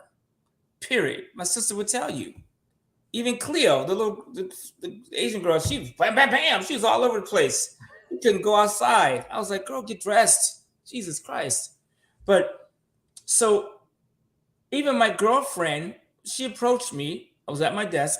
And she goes, where are the many women that you hang out with? That was her opening line to me, to build our friendship. She is the skinniest woman I've ever dated. Even she's like, I know I'm not your type. And I always tell her, girl, like I call her curvy. And she's like, oh. And one time she goes, I know you like curvy women. So the fact that you're attracted to me means I must have curves. You know what I'm saying? So it's not that I'm attracted. And I think most men are not attracted to skinny women. Like Jessica Rabbit is not skinny. You know what I'm saying? But she's the ideal cartoon figure, I guess. Okay. And Grace Jones was fine. She's still too skinny. Too skinny for me. I wouldn't date her. She's too skinny. She's fine. She's just too skinny. Does that make Grace sense? Jones is like in her 70s now. Mm-hmm. Grace Jones is Adrian, beautiful. how you doing? Yeah, she's beautiful. But but she's just too skinny for me. But some men like that. Right? And you guys, it is diet. Oh, the girl from Star Trek, she was fine. Who was that? What was her name? Donovan knows he's a Trekkie. I'm sure he gonna put it in here. The girl, the girl from Star Trek was fine. She had that little skirt on, those big boots. Aurora, something like that. Aurora. Yeah. She was fine as hell. That was a bad girl. See, you guys, black women are fine. Like, and especially like there are a lot of dark women that are beautiful. And for whatever reason, I don't know why we struggle with a dark, beautiful black woman. I mean, like, first of all, if you're darker, you have less blemishes. Do you know what I'm saying? Like, why do you... let me shut my mouth. Anyways, what the hell is this dude talking about? Byron crazy. So, but all that has to come into play. Money, and it's what you make and do with it. Number one. And then again, like when it comes to like body, how does she eat? I won't date a girl that eats like shit. I won't eat a girl that eats grease, mayonnaise, fried foods. I won't do it. And even me and my girlfriend, we struggle with it. We will go out to eat and she'll order something and say, I say, I can't eat that. Not that I don't want that, but I can't eat that. It's not fair to my body to put mayonnaise in my body or cream or sodas, or you know what I'm saying? If I'm gonna really go off the hook, I'm gonna drink wine or something. I'm gonna get something from it. Right. So I wouldn't date a woman that eats crazy. Now my girlfriend is thin and lucky for her, her metabolism is fast. But shit, skinny people out there with health challenges too. Their stuff is internal. A lot of skinny people have strokes and die from illnesses too. Right. So a lot of it has to be how the woman treats herself. And you can, when you meet somebody right away, you go out to dinner, she just ordering the slop, she ain't gonna last. She ain't gonna be around. Let me address this. So Pioneer says, I've seen beautiful light-skinned women and beautiful dark-skinned women, but in the US, many dark-skinned women have low self-esteem. So I don't know about many, but I do know where you're going with that. And I think unfortunately, dark-skinned women have just been told or made to feel that they are not as good or as pretty as the lighter skinned women. And we all know that is a form of self-hate. Brown paper bag testing. My daughter is very dark skinned, but I didn't raise her to feel inferior to anyone else. Now, did she hear comments like, um, in opposition to somebody else who's lighter than her? Oh, you're pretty too, right? I've seen somebody say to my daughter, she was standing next to somebody who's light skinned with the curly hair, that the person says to that other person, "Oh, you're so beautiful. Oh, look at you, your hair, this, that, and the other." And she was a black woman, turned to my daughter and says, "Oh, well, you're pretty too." And we look like, so tell us how much self-hate you have. But I didn't raise my daughter with that low self-esteem that she needs to hold her head down. In fact, shoot, Donovan will tell you, my brother tell you, you can't tell that girl she ain't fine. And she ain't gonna let you tell her she ain't fine. Like, so she doesn't suffer from low self-esteem. So the point that I'm making is we got to start teaching our girls. Forget what society says about you. They don't matter in the larger scheme of things. All that matters is how you see yourself. Because when you wake up in the morning, you get out of bed with yourself if you're single, but you get out of bed with yourself. You don't have the world there saying, okay, well, today I'm going to say you're pretty so you can feel like you matter today. You have to tell yourself that you matter today. And first of all, I don't know if we're talking about Byron. Yeah, thanks, y'all. Keep hitting the cash app. Thanks, Brother B. Hey, I don't know where y'all get this dark women, light-skinned women bullshit from. You know who my favorite actress is on TV? Jade Achete. You know who that is? That's the sister. Oh, see, y'all wrong for this. Y'all need to change y'all TV habits. Jade Achete is the sister girl on Billions. She is Taylor Mason's consultant.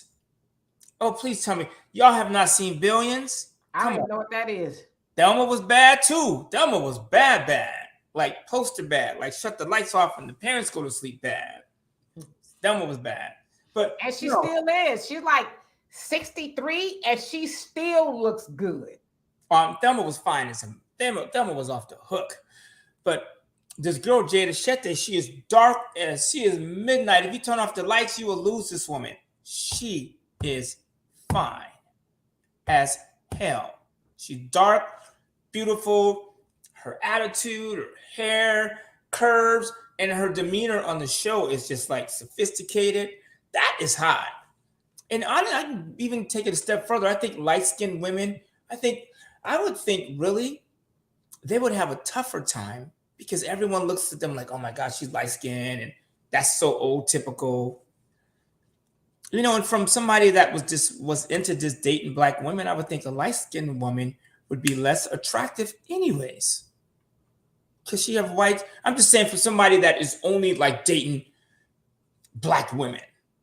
You know what I'm saying? If you only date black women, would you date a light-skinned girl who has half white parents? Because she's not all the way black. You know what I'm saying?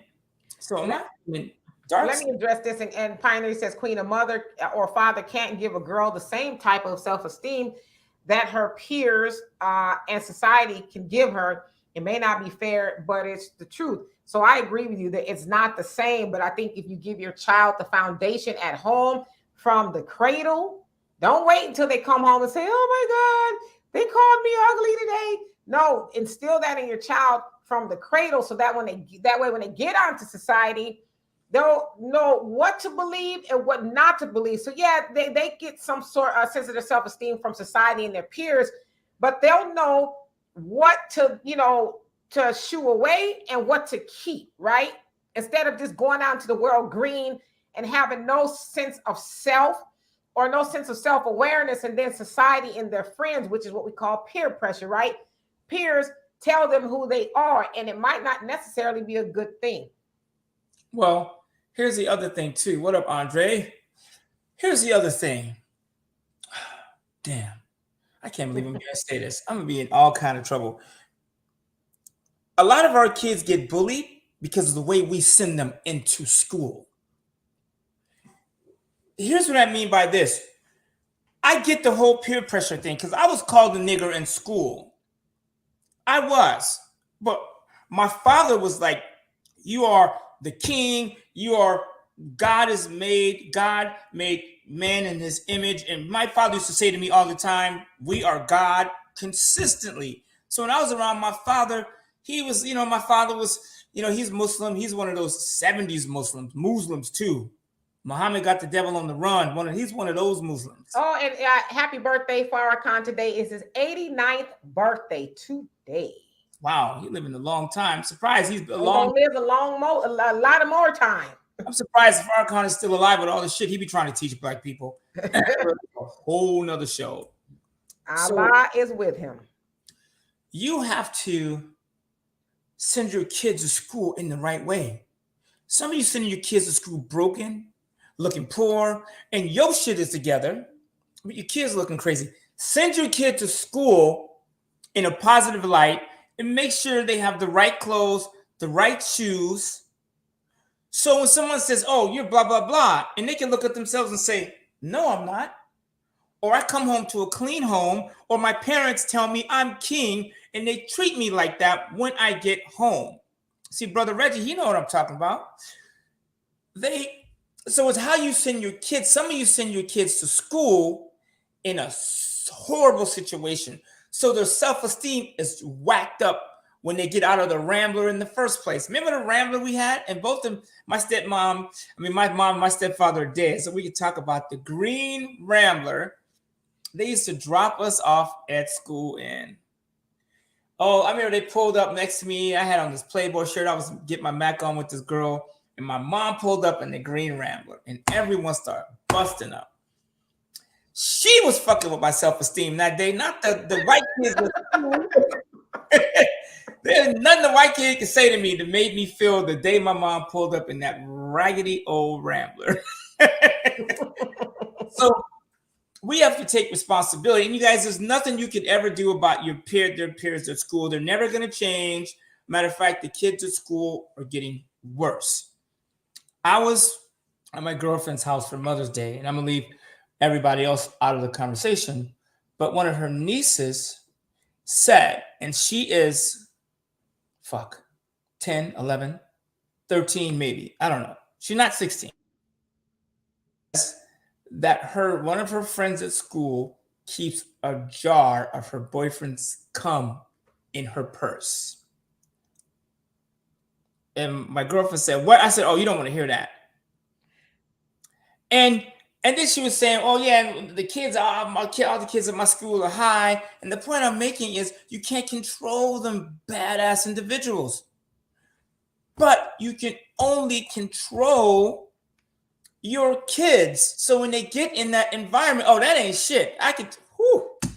Man, Lord have mercy. I know how to hop the gate at my daughter's school if it comes to it. So like my daughter, Morgan, she goes to what we consider one of the rowdy schools in Riverside. It's cleaned up. But when I see her, I'm like, you're a world leader. I go, you got my credit card. You have your card. Anything you need from me. The problem is she do call though. Anything you need from me, I got it. Whatever you need, I don't care what time it is, I got it. If you need me to come fuck somebody up at school, we'll have his ass kidnapped. We don't play. So she knows when she goes to school, I don't care who says what to her, she knows that her home is set. And she can call home and be like, hey, Dad, hey, Mom, so-and-so said this to me. And it will be, first of all, her mom will be up there with fireworks, blowing up the candles, protesting. That's a whole, the Karen protesting, a whole nother story. So it's how you send your kids to school. And as a high value man, you want your kids to be in the best situation. So some of us send our kids to school in a shitty position, and then they are already in a shitty position when you drop them off or put them on the bus, and then they go deal with shit, and they just finish them off. Muhammad got the devil on the run. Man, we used to say that, man. My father had us in the basement. Muhammad, I was left face, boom. I still got it. Man, Drills. Man, we be in the basement. I'd be hanging with the whites in the wintertime and trying to figure out how to kill him in the summer. It was crazy. You wilded.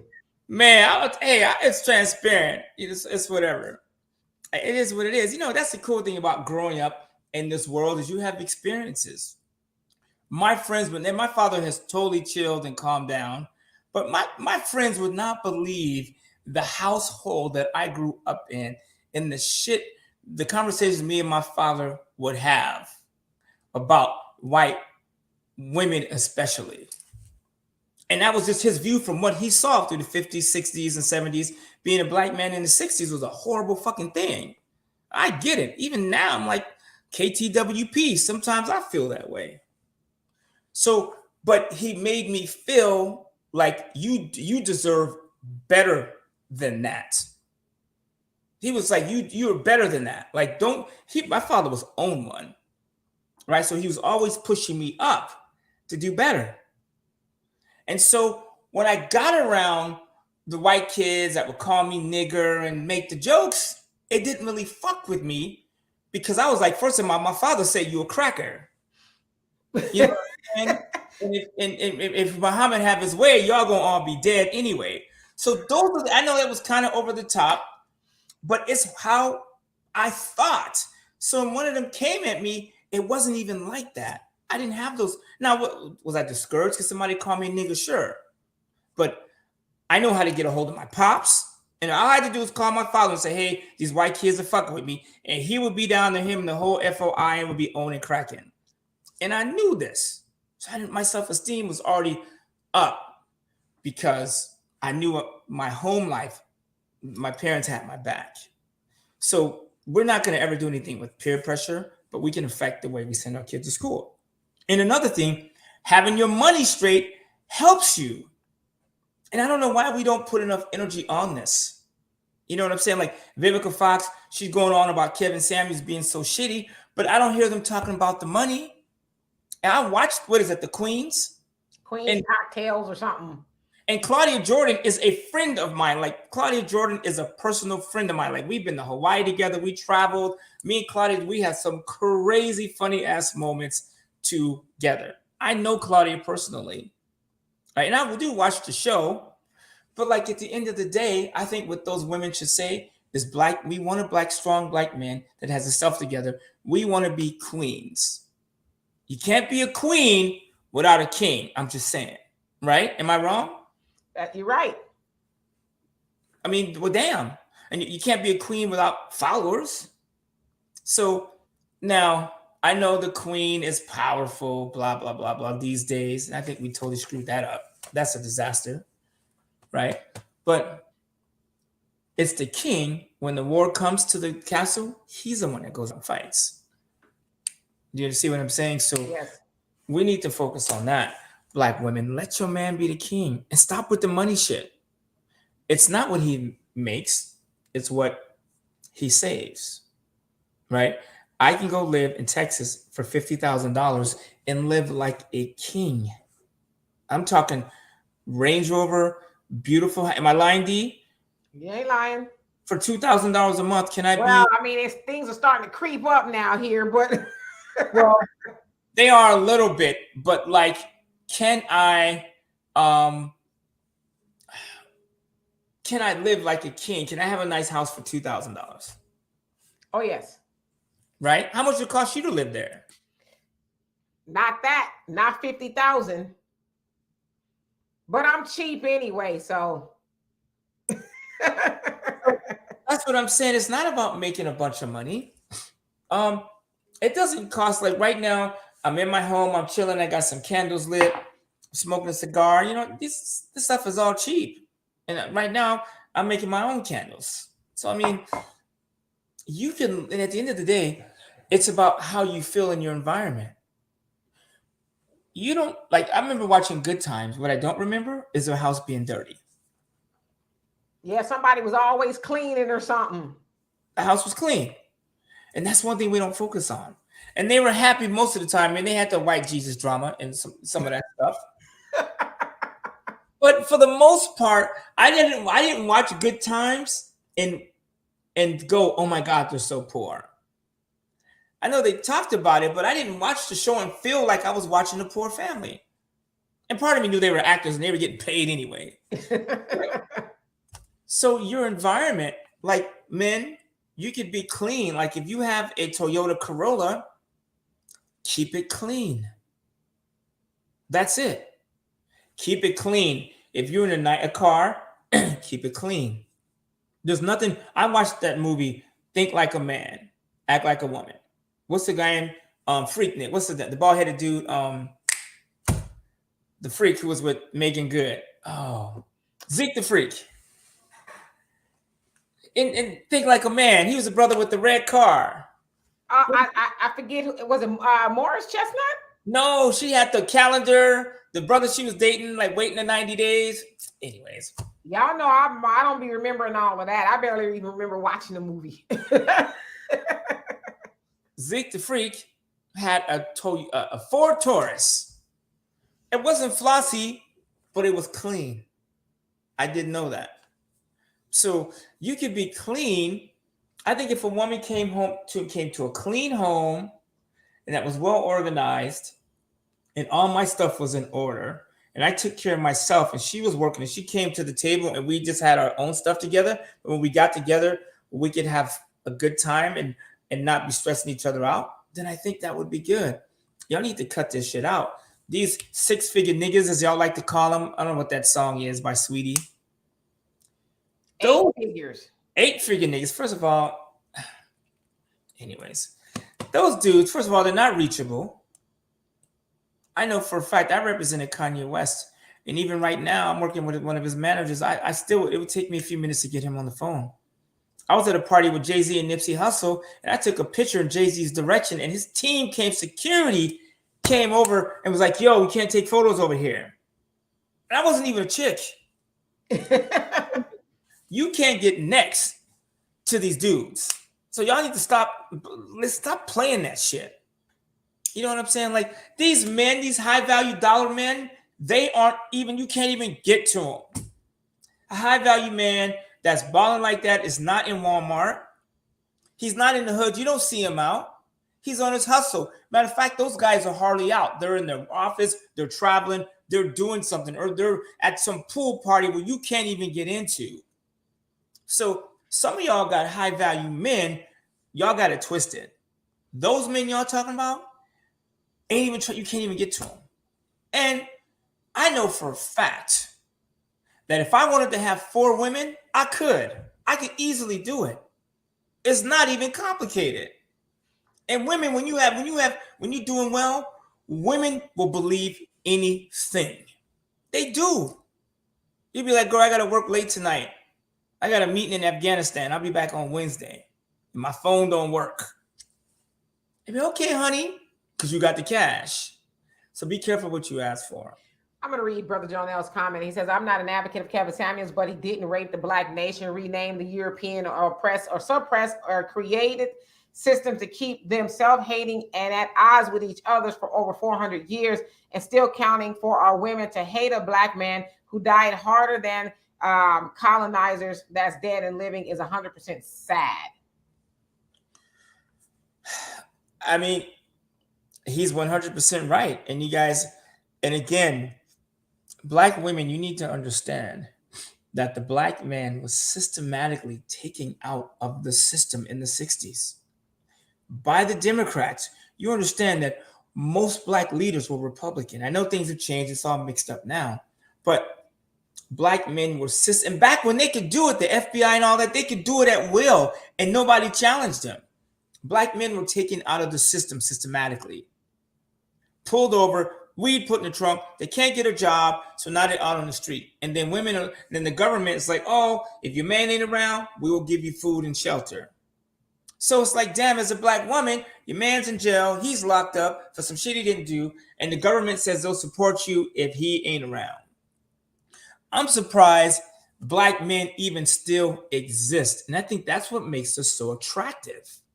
Because women know the shit as a black man that you go through. Even right now, with all the shit I've done to work on myself, I still, when I see a cop pull up next to me, I still get nervous. And it's crazy as fuck, but I still do. But now I look at them and I waved. I ain't hiding shit. I ain't got no weed in the car. My license, everything is current. I smile at the cops now. I wave at them. I pull up next to them. Hey, what's up, man? You know what I'm saying? Even though I still feel odd, I still engage.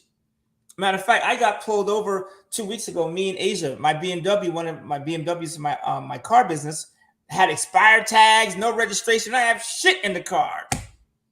And the dude pulled us over and he goes, "You don't have any registration?" I said, "Yeah, this car belongs to my business. It's part of my auto auction. I'm just delivering it. We don't have tags yet." And I showed him my auction access for the dealership. He goes, "All right, man, have a good day." That's happened to me 2 times. Twice. White cops. You know why? Because I didn't act the ass. I was cool and I was direct and I told them the truth. I was like, "Here's what happened. Here's why I don't have it." And I laid back. And he was like, "Have a nice day." You see what I'm saying? So those things will help us survive longer too, if that makes sense. And yeah, how value is not money. We talked about earlier. It's physical, how you treat yourself, how you treat your woman, right? Because even men, you see, you get mad at your woman, get mad at you, you buy her flowers. Most women respond to that. "Hey, baby, we going on a trip. We're going to Spain, all on me." She'd be like, "Okay, I ain't that mad at you." So it's how you treat your woman and physical. I really think that you can work those other two areas and not be balling out of control, right? That's it. What was that other comment? I didn't see it. Oh, But this one here. quick. Um, oh, what's that? What are you saying is real deep because I'm having a conversation with 2 Indian women in Washington and they say the same thing you said, that black men are the only real men in America. Like, I agree with you. And man, one of my homegirls, her name started with an A. I'm gonna leave it at that. She's dating a brother, and she was dating somebody who wasn't a brother, and her parents were like one of those, you can't date a brother. And as soon as she got divorced, she went out and got her brother. She's all over Facebook with you. Do you know what I'm talking about? She's all over Yes, I know Facebook with you. her brother. I'm like, if you don't get this brother off Facebook, he be cheesing. He is brother of the year. And I know she, not in so many words, she didn't really say it, but she was just like, "Man, I'm glad to be home." She's white as snow, blue eyes, blonde hair, white as could be. I can't wait to be around a brother. And I had a girl in my office tell me, "I love the black man. Oh Lord, have mercy." I said, "Girl, my kids are in here. Back up. What is wrong with you?" She's like, "For all kind of reasons. I love your swag, your skin. The black men are affectionate," and it's true. I mean, I'm just saying we're top billing. That's all. To the point where other men act like us. So one of my best friends is white. He's like, "I'm a brother." He says it all the time. You know what I'm saying? They endure us. We need to feel about ourselves the way not all white people, but most of them do. Because in the movies, you see the white girl with the black man walk by, and what do they always do? She start fantasizing, Mondigo, baby oil, and you know what I'm saying, and all the shit they joke about when it comes to the black man. They want us, and black women, you are desirable too. Ain't nothing. And I really don't think that most black men don't like black women. I don't believe that. I don't believe that either. I don't believe most black men don't like black women, and I don't believe most black women don't like black men. I just don't. We know that's a narrative that they put out there. You know, we know that, and that's to get us fighting. And I have this whole little theory on the whole like abortion situation that's going on. One day, not today, but I'm going to talk about it. And I think you guys are not think. I know you guys are all smart enough to pick up on that, right? And so I say all that to say is it's valuable in keeping us divided and making us think that we don't like each other. But that is not true. It's not true at all. But like I said, I'll get into how I can tie it all together at another date. Yeah. And that, the abortion thing, I just pushed to the side. I told my sister, I said, that is a diversion and it's keeping people poor. And let's just keep it at that. But as far as, my sister would tell you, I've dated a bunch of black women. I mean, the problem is with me is Oh wait, we finna get down to the truth. What? Because I no, never no, heard it before. What's the problem? I date the women that are around me. Period. I don't I don't want to have to like a girl and then have to also then make sure she's the right color. Because it's hard as hell finding a good woman. It ain't just us women. You feel like you can't. We feel like it's a. As a matter of fact, I can tell you, it's harder to find a good woman than it is to find a good man. You know why? Because we don't expect a woman to be twerking and shaking and acting like a freak every time you go to her Instagram. Women, you think that men are dogs. You think that men are the type of human beings that would have two women or act macho a certain way. But I told my kids I couldn't. If I was your age, I couldn't date. Women have lost their goddamn mind. So Every you other, saying that's black women or all women? I'm saying all women. Right now, I'm talking about all women. All women have lost their mind. But All women. Well, it's, you know, it's there's a lot of women out there that say the same thing about men. men have always been this way. Men, we have not changed, except for Billy Porter. Help me, Jesus. Men have always been the same way. Bad boy, bad to the bone, shirt rolled up, motorcycle. He's a bad boy. He's a roughneck. I remember me and you went to the Arsenio Hall show and you screaming out roughneck. I was remember that clearly the day we went to Arsenio Hall. I was like, the hell? So we just, Lord have mercy. We need to look at ourselves better. Because there are a lot of beautiful black women out there. And I've dated a bunch of them. I have dated a bunch of black women. But I don't want to have to look for a black woman. I just want a good woman. If she's black, that's better. But I'm not going to be, it's kind of like me and you, D, always talking about finding people to work in our businesses. We always go black first. Anytime we hire somebody, we always give the black people a chance. All the time, right? We talk about it all the time. I'm going to give black people a chance first, like the Jews and the Mexicans and the Asians do. But after a while, I'm like, fuck it. I'm just going to give the job to the person that's most qualified. I don't want to have to do that with women. And the problem I have is based on where I'm at in my life, my circles, I see very few black women. I talk about it all the time. When I was at my last company, and I'll never work for another company with or in that way again, I'm never going to be attached to a company. But it was very few black women. And I would complain about that. Like, yo, what is sisters at? And anytime a sister would show up in the environment, they would, boom, oh, that's your girl, Walter. Like, don't y'all look cute together? I was like, yeah, we do. So we need to just start treating ourselves better. There's nothing better than a sister girl that got her shit together. You see, I'm always talking about heels and dresses. That's just me. I like to see a woman get dressed up, put on heels, cool tight jeans, heels, let her hair down, or put in a ponytail, whatever she's gonna do to it. Just make it look hot. You're gonna braid it, but make it look hot. You know what I'm saying? Because ain't nothing wrong with running your hair through braids. I get it. But we got to treat ourselves better. There's nothing more attractive than a sister girl that's got her shit together. But y'all black women need to stop letting the media and letting them tell you how to act. I watched the Selling Sunset show and they flipped the keys to the black in Atlanta and they acting a fool. Even my black sister girls are like, what the fuck? We don't act like that. Y'all need to stop following stuff. Like I tell my assistant, don't watch the Housewives of Atlanta in my crib. I don't want to see that shit on because it's screaming and hollering. And if you watching shit that's screaming and hollering, what is that doing to you? Like black women are not inferior. Black women are not unequal. Black women are not less privileged. Black women have an easier chance to survive than white women. You know why? Because no one expects a white woman to be on her game like a black woman. And white women don't deal with struggle as well as black women. Not even close, because they haven't had to. They're men, like the white people were in their world and stole it, whatever. America still belongs to them for the most part, right? White women haven't had to struggle. And you know when a white woman is struggling. Because a black woman is used to struggling her whole life. But a lot of, not all white women, but some white women, when they struggle, oh, you know a white woman is struggling. It's a wrap, right? That's where the Karen shit comes from. My dog got fleas. I don't know what to do. You know what I'm saying? There's cats in the garage.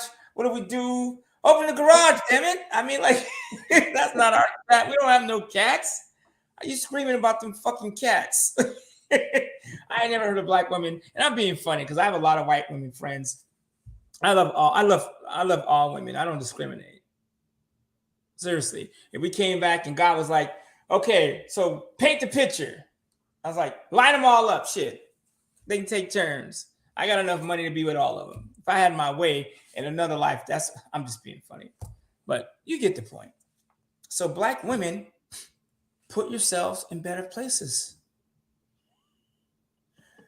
Like, we go on vacation, always look for black people. Where we at?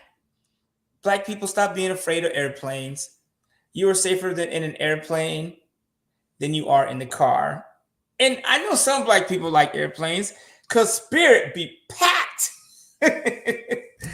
That shit. I watch Soul Plane. Packed and they be acting a fool. But you know what? I be sitting right there with my earphones on and a book or whatever. Like, that ain't got nothing to do with me. Just get me there safe. Oh my God. I saw Soul Plane. I was like, that is Spirit Airlines. That shit, identical. The last pilot I had, he was a white guy, and he says, I don't know if y'all have heard, but we don't have to wear a mask anymore. In America, we have certain freedoms, and we should be free to breathe. So you don't have to wear your mask on this plane. I was like, oh, God.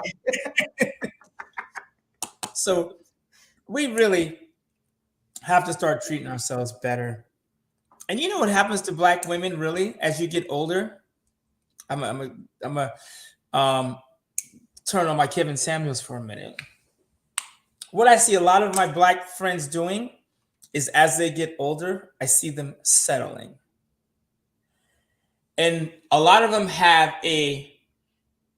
however, he is this, or I'm dating him because of that. And I don't really think you have to do that. I think you could be, black men and black women could be together, both powerful, if they have their goal set, they know where they're going. There's nothing, first of all, there's nothing more powerful than a black man and a black woman. Like, look at Barack and Michelle. They had student loans up until they left office.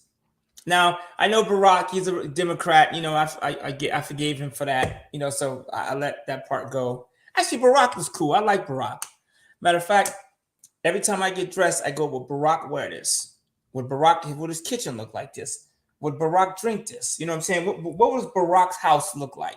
That's what I say. Would Barack Obama, would his car look like that? Even though he was a Democrat, and there's been some good Democrats, but we could learn from a black power couple. But the problem is when black couples do too well, then black people get pissed. Oh, shit. Oh, Barack, he's got to deal with Netflix, and he forgot about us. No, he didn't. Black power couples are supposed to make power moves. I love it that Barack and Michelle getting their Netflix money. Yeah, but I get all of that. They are amassing personal wealth, if you will, but they have left black people behind per se, because Barack, being the first black president, went to the White House twice, and we helped them, overwhelmingly do that. First term, okay, I guess we want to get him in there a second time. Maybe we'll get a piece of chicken. I don't know. We didn't get that. And then after he left office, he then comes out, on his podcast with Bruce Springsteen, talking about, I wish I could have done more for reparations, but I didn't want to make white people mad. And he said these things. And so he'll come out and say things like, oh, well, yeah, I could have done more on police brutality. But, so he says that these things were on his mind, but he cared more about his white base than he did black people. So that's why we don't give Barack and Michelle a pass.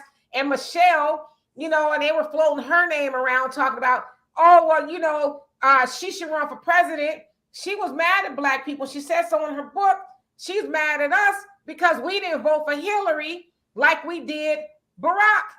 Never mind, the things that Hillary has done and said to Black people, her being very instrumental in helping Barack and them to stabilize Libya and those things. And so when we see Barack and Michelle, yeah, we see them doing well.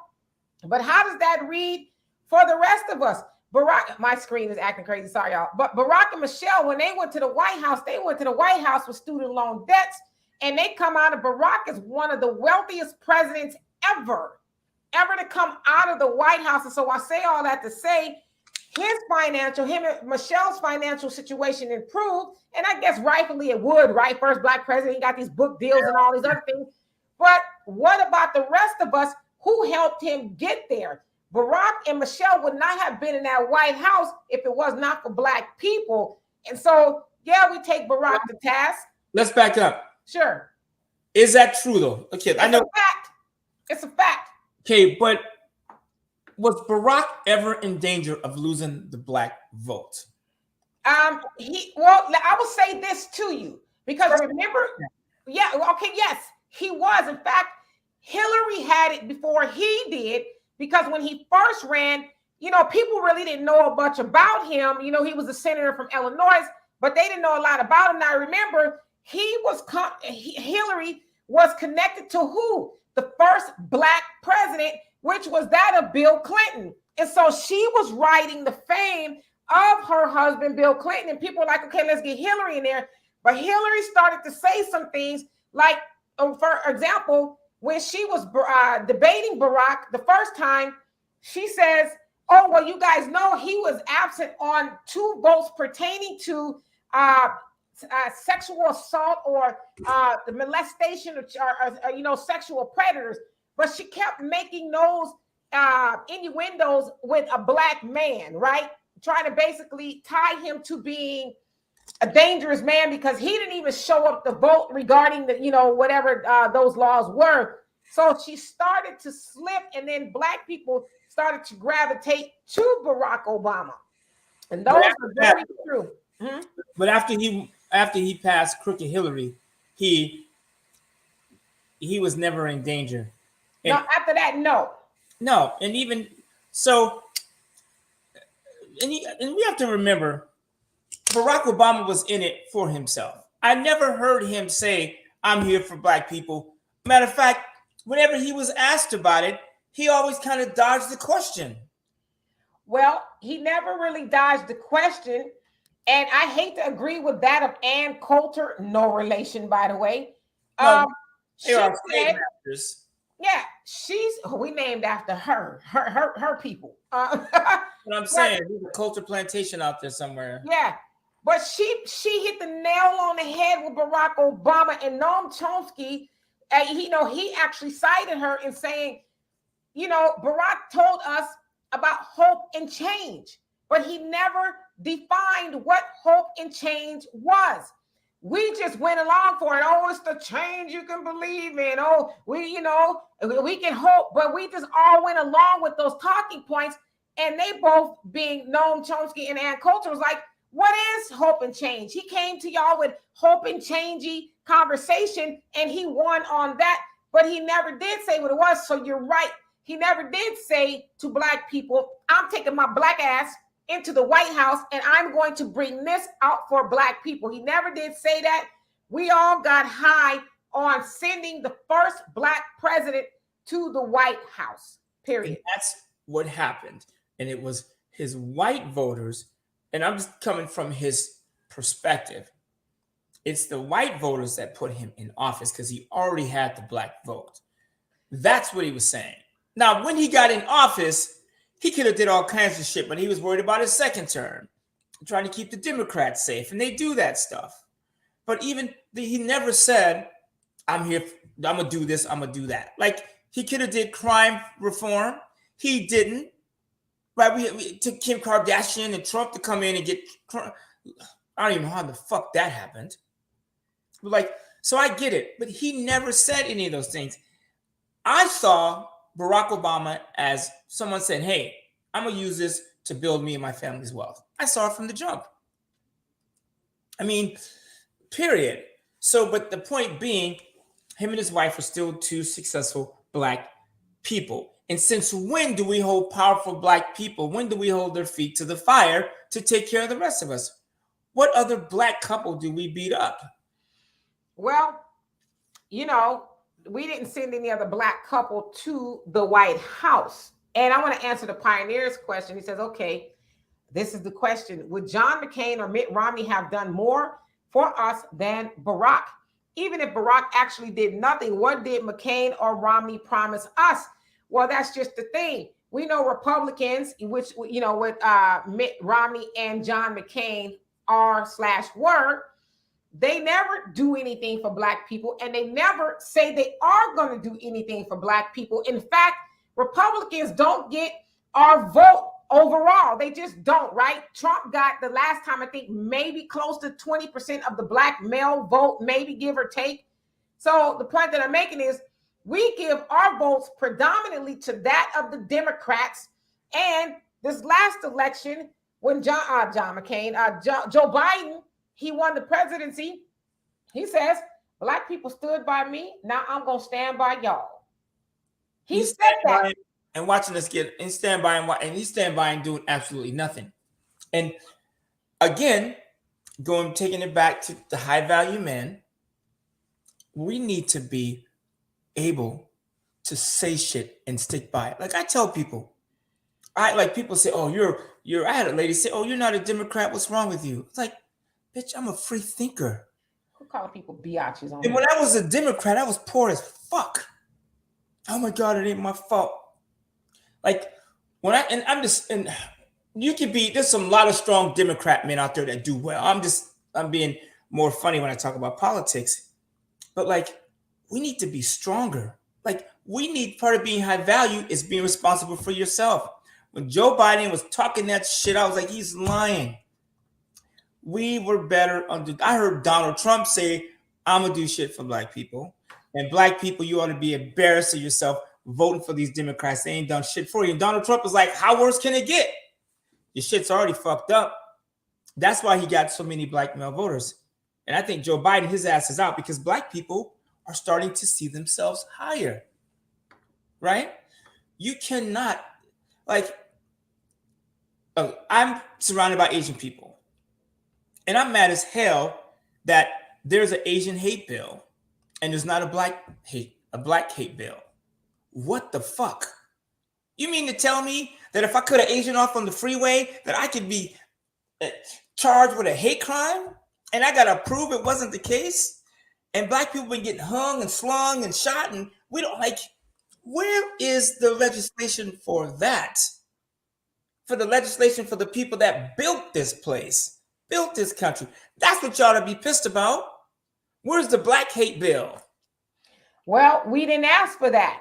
We ushered Biden into office on the premise that Trump was the boogeyman. Oh, we got to get rid of Trump. Trump is horrible. We got going back on the plantation and all that other stuff. So we didn't ask for those things, even though we had an Ice Cube, had Dr. Claude Anderson, who's been doing it for years. We even have Farrakhan and, the Blueprint. And everybody's been asking for stuff. But again, we didn't ask Biden and Kamala for anything. We just wanted to get rid of Trump. And a lot of us were asking, well, get rid of Trump and get what? What are we, no one was willing to answer that. They just wanted to get rid of Trump. And even now, with 2 years out from, the presidential election coming up in 2024, we're starting to slowly hear, oh, we don't want Trump to come back. Oh, Trump may come back. Trump is talking about coming back. So what they're saying to us is, never mind us being black people, because they still need us, right? Never mind that the Democrats have done nothing for you specifically, while they just sent $40 billion more to Ukraine. Never mind they keep telling black people, oh, we just don't see how we'll get the money. Never mind they ain't passing the George Floyd Justice and Policing Act. Never mind qualified immunity is still on the table. Never mind all these other things. Now they'll give us a Crown Act where Louisiana just struck it down and said they ain't going for it, which says that you can't discriminate against black people because of our hair in school or in the workplace. But that's symbolism. We got Juneteenth, a holiday coming up. That's symbolism. We just got a sister, was it Maya Angelou, on the back of a quarter or something. She on the back of a quarter that we don't happen to have a lot of. So all that symbolism. Yeah. Yeah. Listen, part of being high value. Let me address this real quick. Van, how you doing? I never, ever, ever have said that I had a white partner in the past. First of all, my daddy is a black man, and my daddy is watching this, and my daddy would kill me, first of all. Second of all, it wouldn't even make it to YouTube. Exactly. Second of all, it's all black men for me, okay? And I don't know where you got that from, that my partner was white. I've never had a white partner ever in my life. And this is the other thing that I try not to really get into the whole color scheme of things, mixed people, that, this, that, and the other. Because if you claim to be what some of y'all call foundational Black Americans, or, ADOS or any of that, ain't you got some white blood running through your veins? If your ancestors was on the plantation somewhere, you don't think Master crept up into your great grandmama and them shack, or had her come to the big house for 2 minutes because that's all he had? You don't think that happened at all? So basically what I'm saying is, if you're foundational Black American or African descendants, American descendants of slaves, ain't no way you Mandingo. You ain't all fully blooded African. If you are, then shut your ass up about getting reparations, because you don't have it coming. And here's the other thing. You guys, Black people, we are never going to be equal if we keep chastising each other for being around or with other races. It ain't gonna happen. It ain't gonna happen. And if you think, and I'm coming from my father's point of view, if you think you're gonna build everything with Black people only in our current state of mind, you are wrong. We need everybody. And you guys, most white people, most Asians, okay, maybe half the Asians, do not feel, aren't negative toward the other races. I know. What's up, girl? How you doing, Tatum? Now that is a fine Black woman right there. See what I'm saying? I lost my train of thought now. Very beautiful. She is fine though. Put your screen up, girl. We have room for a third person. But no, what was I saying? Anyways, we need to be able to assimilate with everybody. Like, I've learned shit from white people, and I've used that to help Black people do better. I've had white old men tell me, Walter, what can we do to help your race? The last company I was with was like, Walter, what can we do to get more Black people financially independent? He was dead serious. He's like, we've tried, we have Black brochures, we have Black outreaches, and he goes, in so many words, your people don't want it. That we have to address. We have to get to the point where it's okay, it's sexy to save money. Like this, remember last week I talked about buying a Louis Vuitton bag? I still haven't bought it. Hold on. Oh, okay. So y'all thought I said white partner. No, I said I had a white pilot on Spirit. Pilot. When I was on Spirit Airplane, Soul Plane, and I said I had my earphones on in my book, I said I had a white daddy. I didn't say white partner, daddy. I know you listening. I said white pilot. But hold up. The people that drive the airplanes. Oh my God. I always spend so much time on this. What if she was with a white dude? So what? Like, what's the problem though? I would not be with a white dude because... You would not be. Because I would not be. You're attracted to the Black man. But that's not out of your hatred for white people. No, not at all. Like I said, my daddy Black. You like most white women, you want to be with a Black man. You better believe it all day long. That's it. It has nothing to, it's not about hate. And you guys, we need to cut that shit out. Because the fact that we say that, we are doing what they do. But see... To some degree, I mean, go ahead. Go for it.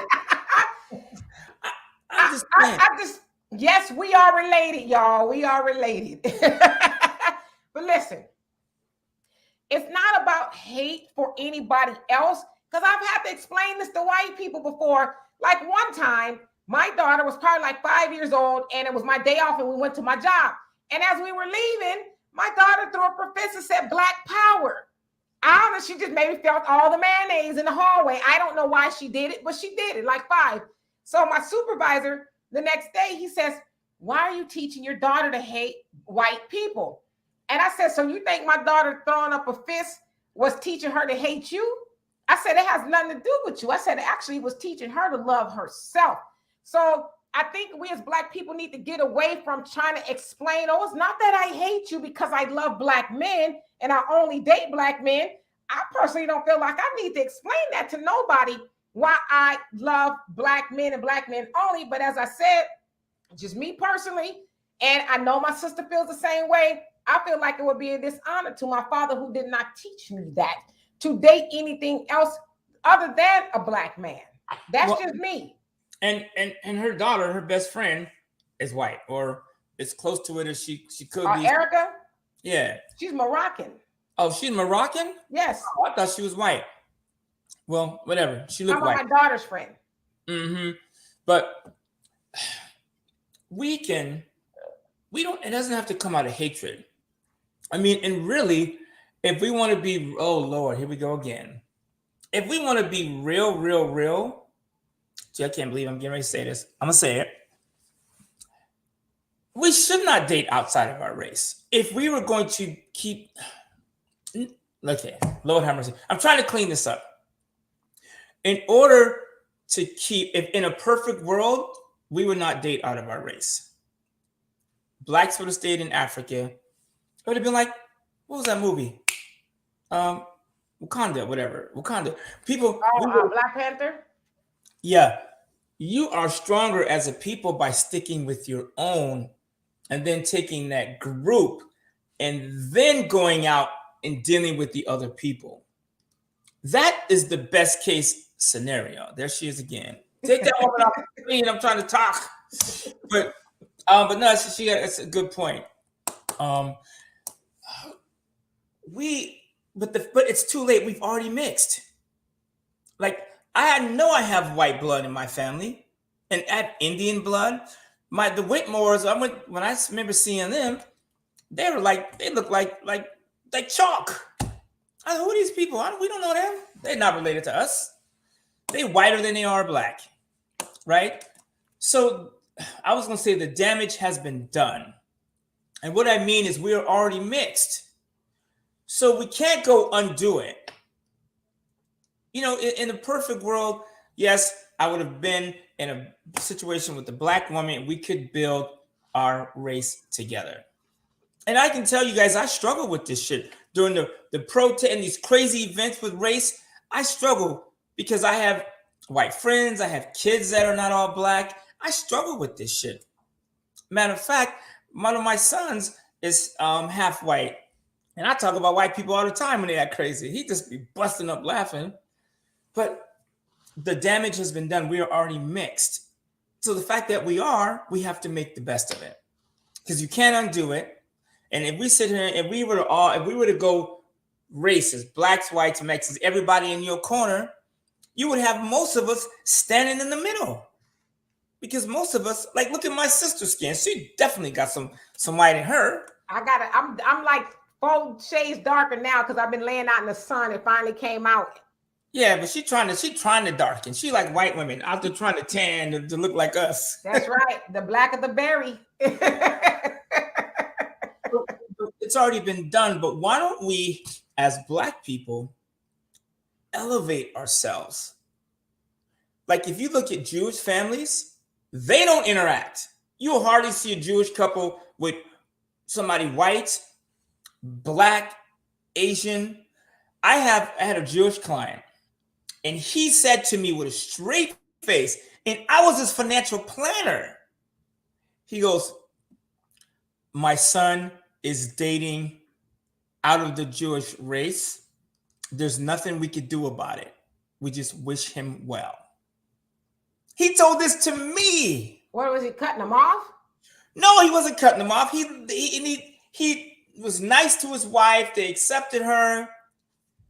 He was Jewish. She was Spanish. And she was Catholic on top of that. And he was like, so many words. I don't know what to do. He's still our son. We love him. The point I'm making is most races stay within their race.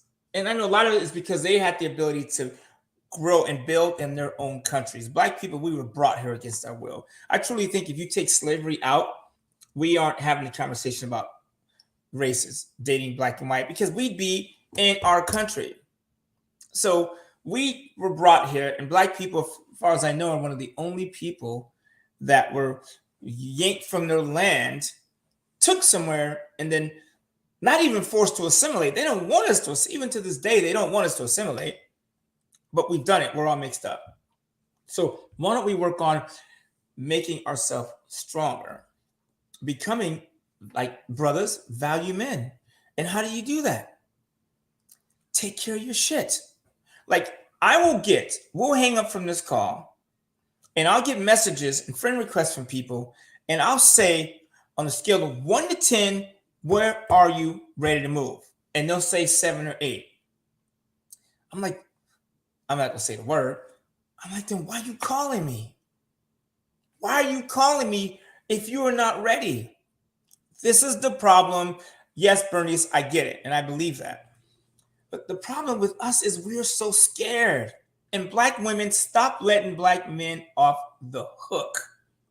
If you get you a black man, to keep his ass honest, stay on him. Don't judge him because he's not one of these Instagram niggas or one of these, oh, look at my floss. Most people that got 4 Ferraris, they got 5 of them on Toro. So believe that. And they should. So we need to hold our people, our men accountable without tearing them down. And black women, if I can even take this a step further, while we in the spirit of Kevin Samuels, a lot of it, black women, I think you do to yourself. Because you have a lot of good black men. And I've had black sisters of mine tell me, oh, he ain't shit, he don't make enough. I'm like, that ain't cool. That's not right. Because the white women will be next to that dude and you will see them out. He'll be with a scarf around his neck. And you'll be over there mad as hot as fish grease. And you toss him to the side because he didn't make enough money. He didn't have a Range Rover. I want to ride in the S-Class. Like, come on now. Why don't you guys get an S-Class together? Until we get to that point. And it's only getting worse because the races are being more mixed right now. So we are being diluted, and I have my part in it. I don't know what to say. It is what it is. So we need to hurry up. So we want to be how we value men. Get your fucking money together. There's nothing more powerful than a brother with his shit together. Not rich, just together. If you make 50 grand, save 10. And if you don't make 50 grand and you make 30, find another way to make 20. There's nothing sexier than a man that's on his hustle, on his move. Even if your woman's like, oh, you going to work again? Yes, baby, it's my job to take care of you. As a man, it's my job to take care of my woman. She may get mad because you're leaving, but she will respect you. And when you turn your back, she would tell her, well, your man, he out making it so he can take care of me. He keep my ass off the pole or off of OnlyFans or whatever he's doing. That's what we need to do. That is how you end up with a man that's maybe not high value yet, but he can be. I have a friend of mine, she's Asian. She says, my husband was not the man. He was not, at the time, he wasn't the man I wanted, but I made him the man that he is. He has some wild ass dreams, and I was a wild ass dream believer. When we were outside the hotel, getting locked out of conventions and shit, and electricity went off, I had his back. And I know for a fact, if you watch black media, if a black man, the electricity get turned off and all that shit, maybe we don't do it in real life, but if you watch the media and the shit like Vivica Fox, you let them talk and run the narrative, that's what we do to each other. So we have to be able, and you have to be a high value woman. You have to be worth it. Like, I know we don't like what Kevin Samuel said, but most of the shit he said was true. I mean, I've been watching this stuff all day, and I'm like, who? He didn't have to say that. But most of the stuff he said was true, right? The thing about being over 35, that's not true. If a woman's over 35, she's not washed up. But she's standing next to the washing machine. I mean, sometimes, okay, I'm just kidding. You know, you know what I'm saying? If you, and this is not just black women, and he didn't say black women, he said women, right? If you're a woman and you're 35, 40, and it's not just us, it's you saying it. I watched the show and the women in their 40s, they're like, if you don't want to have a kid right away, I can't be with him. Because my clock is ticking. And as women, as you get older, you do become less valuable in the dating pool. I think that's what he was saying. I'd rather be with the 55-year-old woman than a 35-year-old woman mentally all day. Because a sister girl in her 50s can relate to my struggle and all the shit I've gone to. I don't want to be with a 22-year-old. I don't want to be with a 32-year-old. But I want to go hiking. I want to be able to do shit. I want to be able to wake up early. I want to be able to jog. And I don't want to be, oh, I'm tired, baby. Oh, I'm 50. That ain't happening. And as men, as we become wealthier and stronger, we develop more energy. So that, I think women need to address that. If you're a woman in your 40s and you're telling your man you're too tired, you need to take some vitamins. You need to go to bed earlier and do something. Because the fact that he is dead now, there is a gap. And black women, if I can be honest, he was doing y'all a favor. Because he was a dick. He was a jerk about it. But most of the shit he said was true. And I know a lot of women that would be like, yeah, he had a point. I do need to keep it tight. I can't expect my man to be 6'2" and rolling, and I'm round and rolling. That's not cool. He show up and we did number 10. I'm Bubble Woman. That's not cool. And that we need to call ourselves accountable. We need to keep ourselves accountable. Matter of fact, I said I was going to take his place on the financial side. I'm a horrible at relationships, and I don't talk crazy to black women. But I think we need more of that. Like, we go to black churches, and they rip us apart. You ever been to a black church, D? I know you went to a black church before. The preacher would tear your ass up, talk so bad about you, you feel like a pea on the ground by the time you leave church. Y'all ain't shit. The basket is empty. Y'all got Cadillacs outside, empty buckets inside. We let the preacher talk to us crazy. But so we have to, and I always say it like this as we come around home base. Is what he said true? I had a dude, Doug Zorba, white dude, bushy hair when I was selling perfume. He goes, Walter, you ain't shit. You ain't shit. You only sold one box of perfume. I know you could do better. I know you got hustle. And the sad part is you got your girlfriend with you and she watching you do nothing.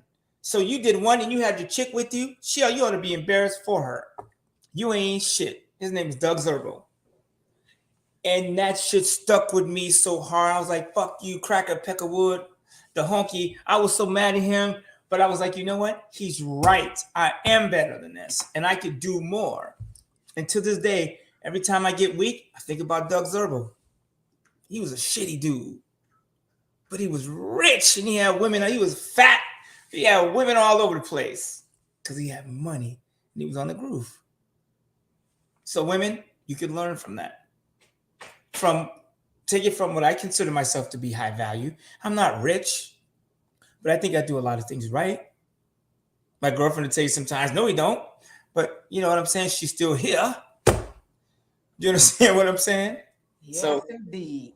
And while you at it, fellas, get this book. The Way of a Superior Man. Whew, it is fire. You want me to get the run in her mouth? Just be quiet. Let her run her mouth and just take a break. I need to read this book every day. Right? Because I know some of your fellas, your women don't never talk crap. Read this book. It's not all, everything in it is not right, but most of it is. And don't tell your man, oh, look at page 6 here. Don't do that to your man. Just buy the book for your man. Say, baby, I love you. You are a rock star. And I want you to, we're going to read this book together. And I'm going to do my best to make sure that we are a superior couple. I didn't see the one for women, so I got one for both of us, right? Because we are of man. Without man, there would be no woman. The word woman means of man. Actually, I don't know if that's true, but it sounds cool. It sounds like it should be that way. Like you came from the rib. Some of y'all believe that, right? So how do you come from us? But oh Lord, I don't want to get in too much trouble. So, anyways, R.I.P. Kevin Samuels. I did enjoy watching the brother. I didn't enjoy everything he said, and he was just as hard on men too. By the way, matter of fact, he started his career dogging black men and telling us to get our shit together. Man, don't be approaching no woman if you're not right. How dare you approach a woman if your stuff's not together? He said that to us before he ever said anything to black women. And I think y'all forget that. And y'all ought to stop listening to Vivica with her big ass. Like, she needs to put the shoes on and stop running her mouth. Because when Kevin Samuels was alive, she didn't say shit. D, I think you said this. She didn't say a word. Right? And I met Vivica personally. In fact, I had a conversation with her about money. And I know for a fact she could have did better. And the black man has zero to do with why she's not balling out of control. It's 100% her actions. And when black women, when you start believing that, like black men, you want us to believe it. You start believing it, you'll do better. Keep your house clean. Keep your car clean. Keep everything clean. You know what I'm saying? Keep it together.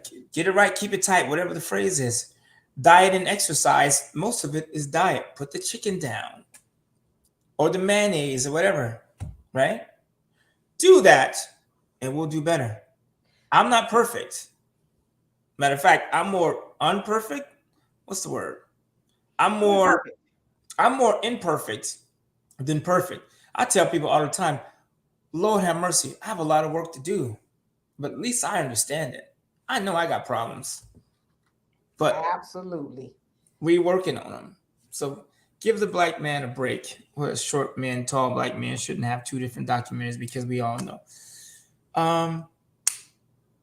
Well, I guess plastic surgery, sure enough. So anyway, y'all, we have been here for almost 2 hours and a half. Walter can talk. I'm just kidding. I mean, it is what it is. You know, I want to see our people do better. Yes, indeed. So we are going to get out of here. We love and appreciate y'all very dearly. This is Wealth Wednesdays with Walter. For those of y'all who are saying, who is this guy? It is Walter. He is a financial guru. Has been in the industry for over 25 years. I know he looks like he's about 30, maybe 35, 40. But yeah, he's been. I look about 30. I accept that. So he's been around for a while. He knows what there is to know about making money and how to keep it and how to make it grow. So anyway, y'all, we'll be back here. Donovan and I was Wednesday, so we'll do a podcast on Saturday. And then, of course, we'll be back here live on Sunday where we'll continue taking everybody's comments. I don't know what we'll talk about, but it'll be a great conversation nevertheless. So we are going to get out of here. Again, we have a Cash App, PayPal, Venmo. If you guys want to donate to the channel, we love and appreciate you guys. And most definitely hit the like button. Most definitely appreciate it. And good evening to everybody. Do something fun and relax. We'll see y'all later. Put some money in the bucket.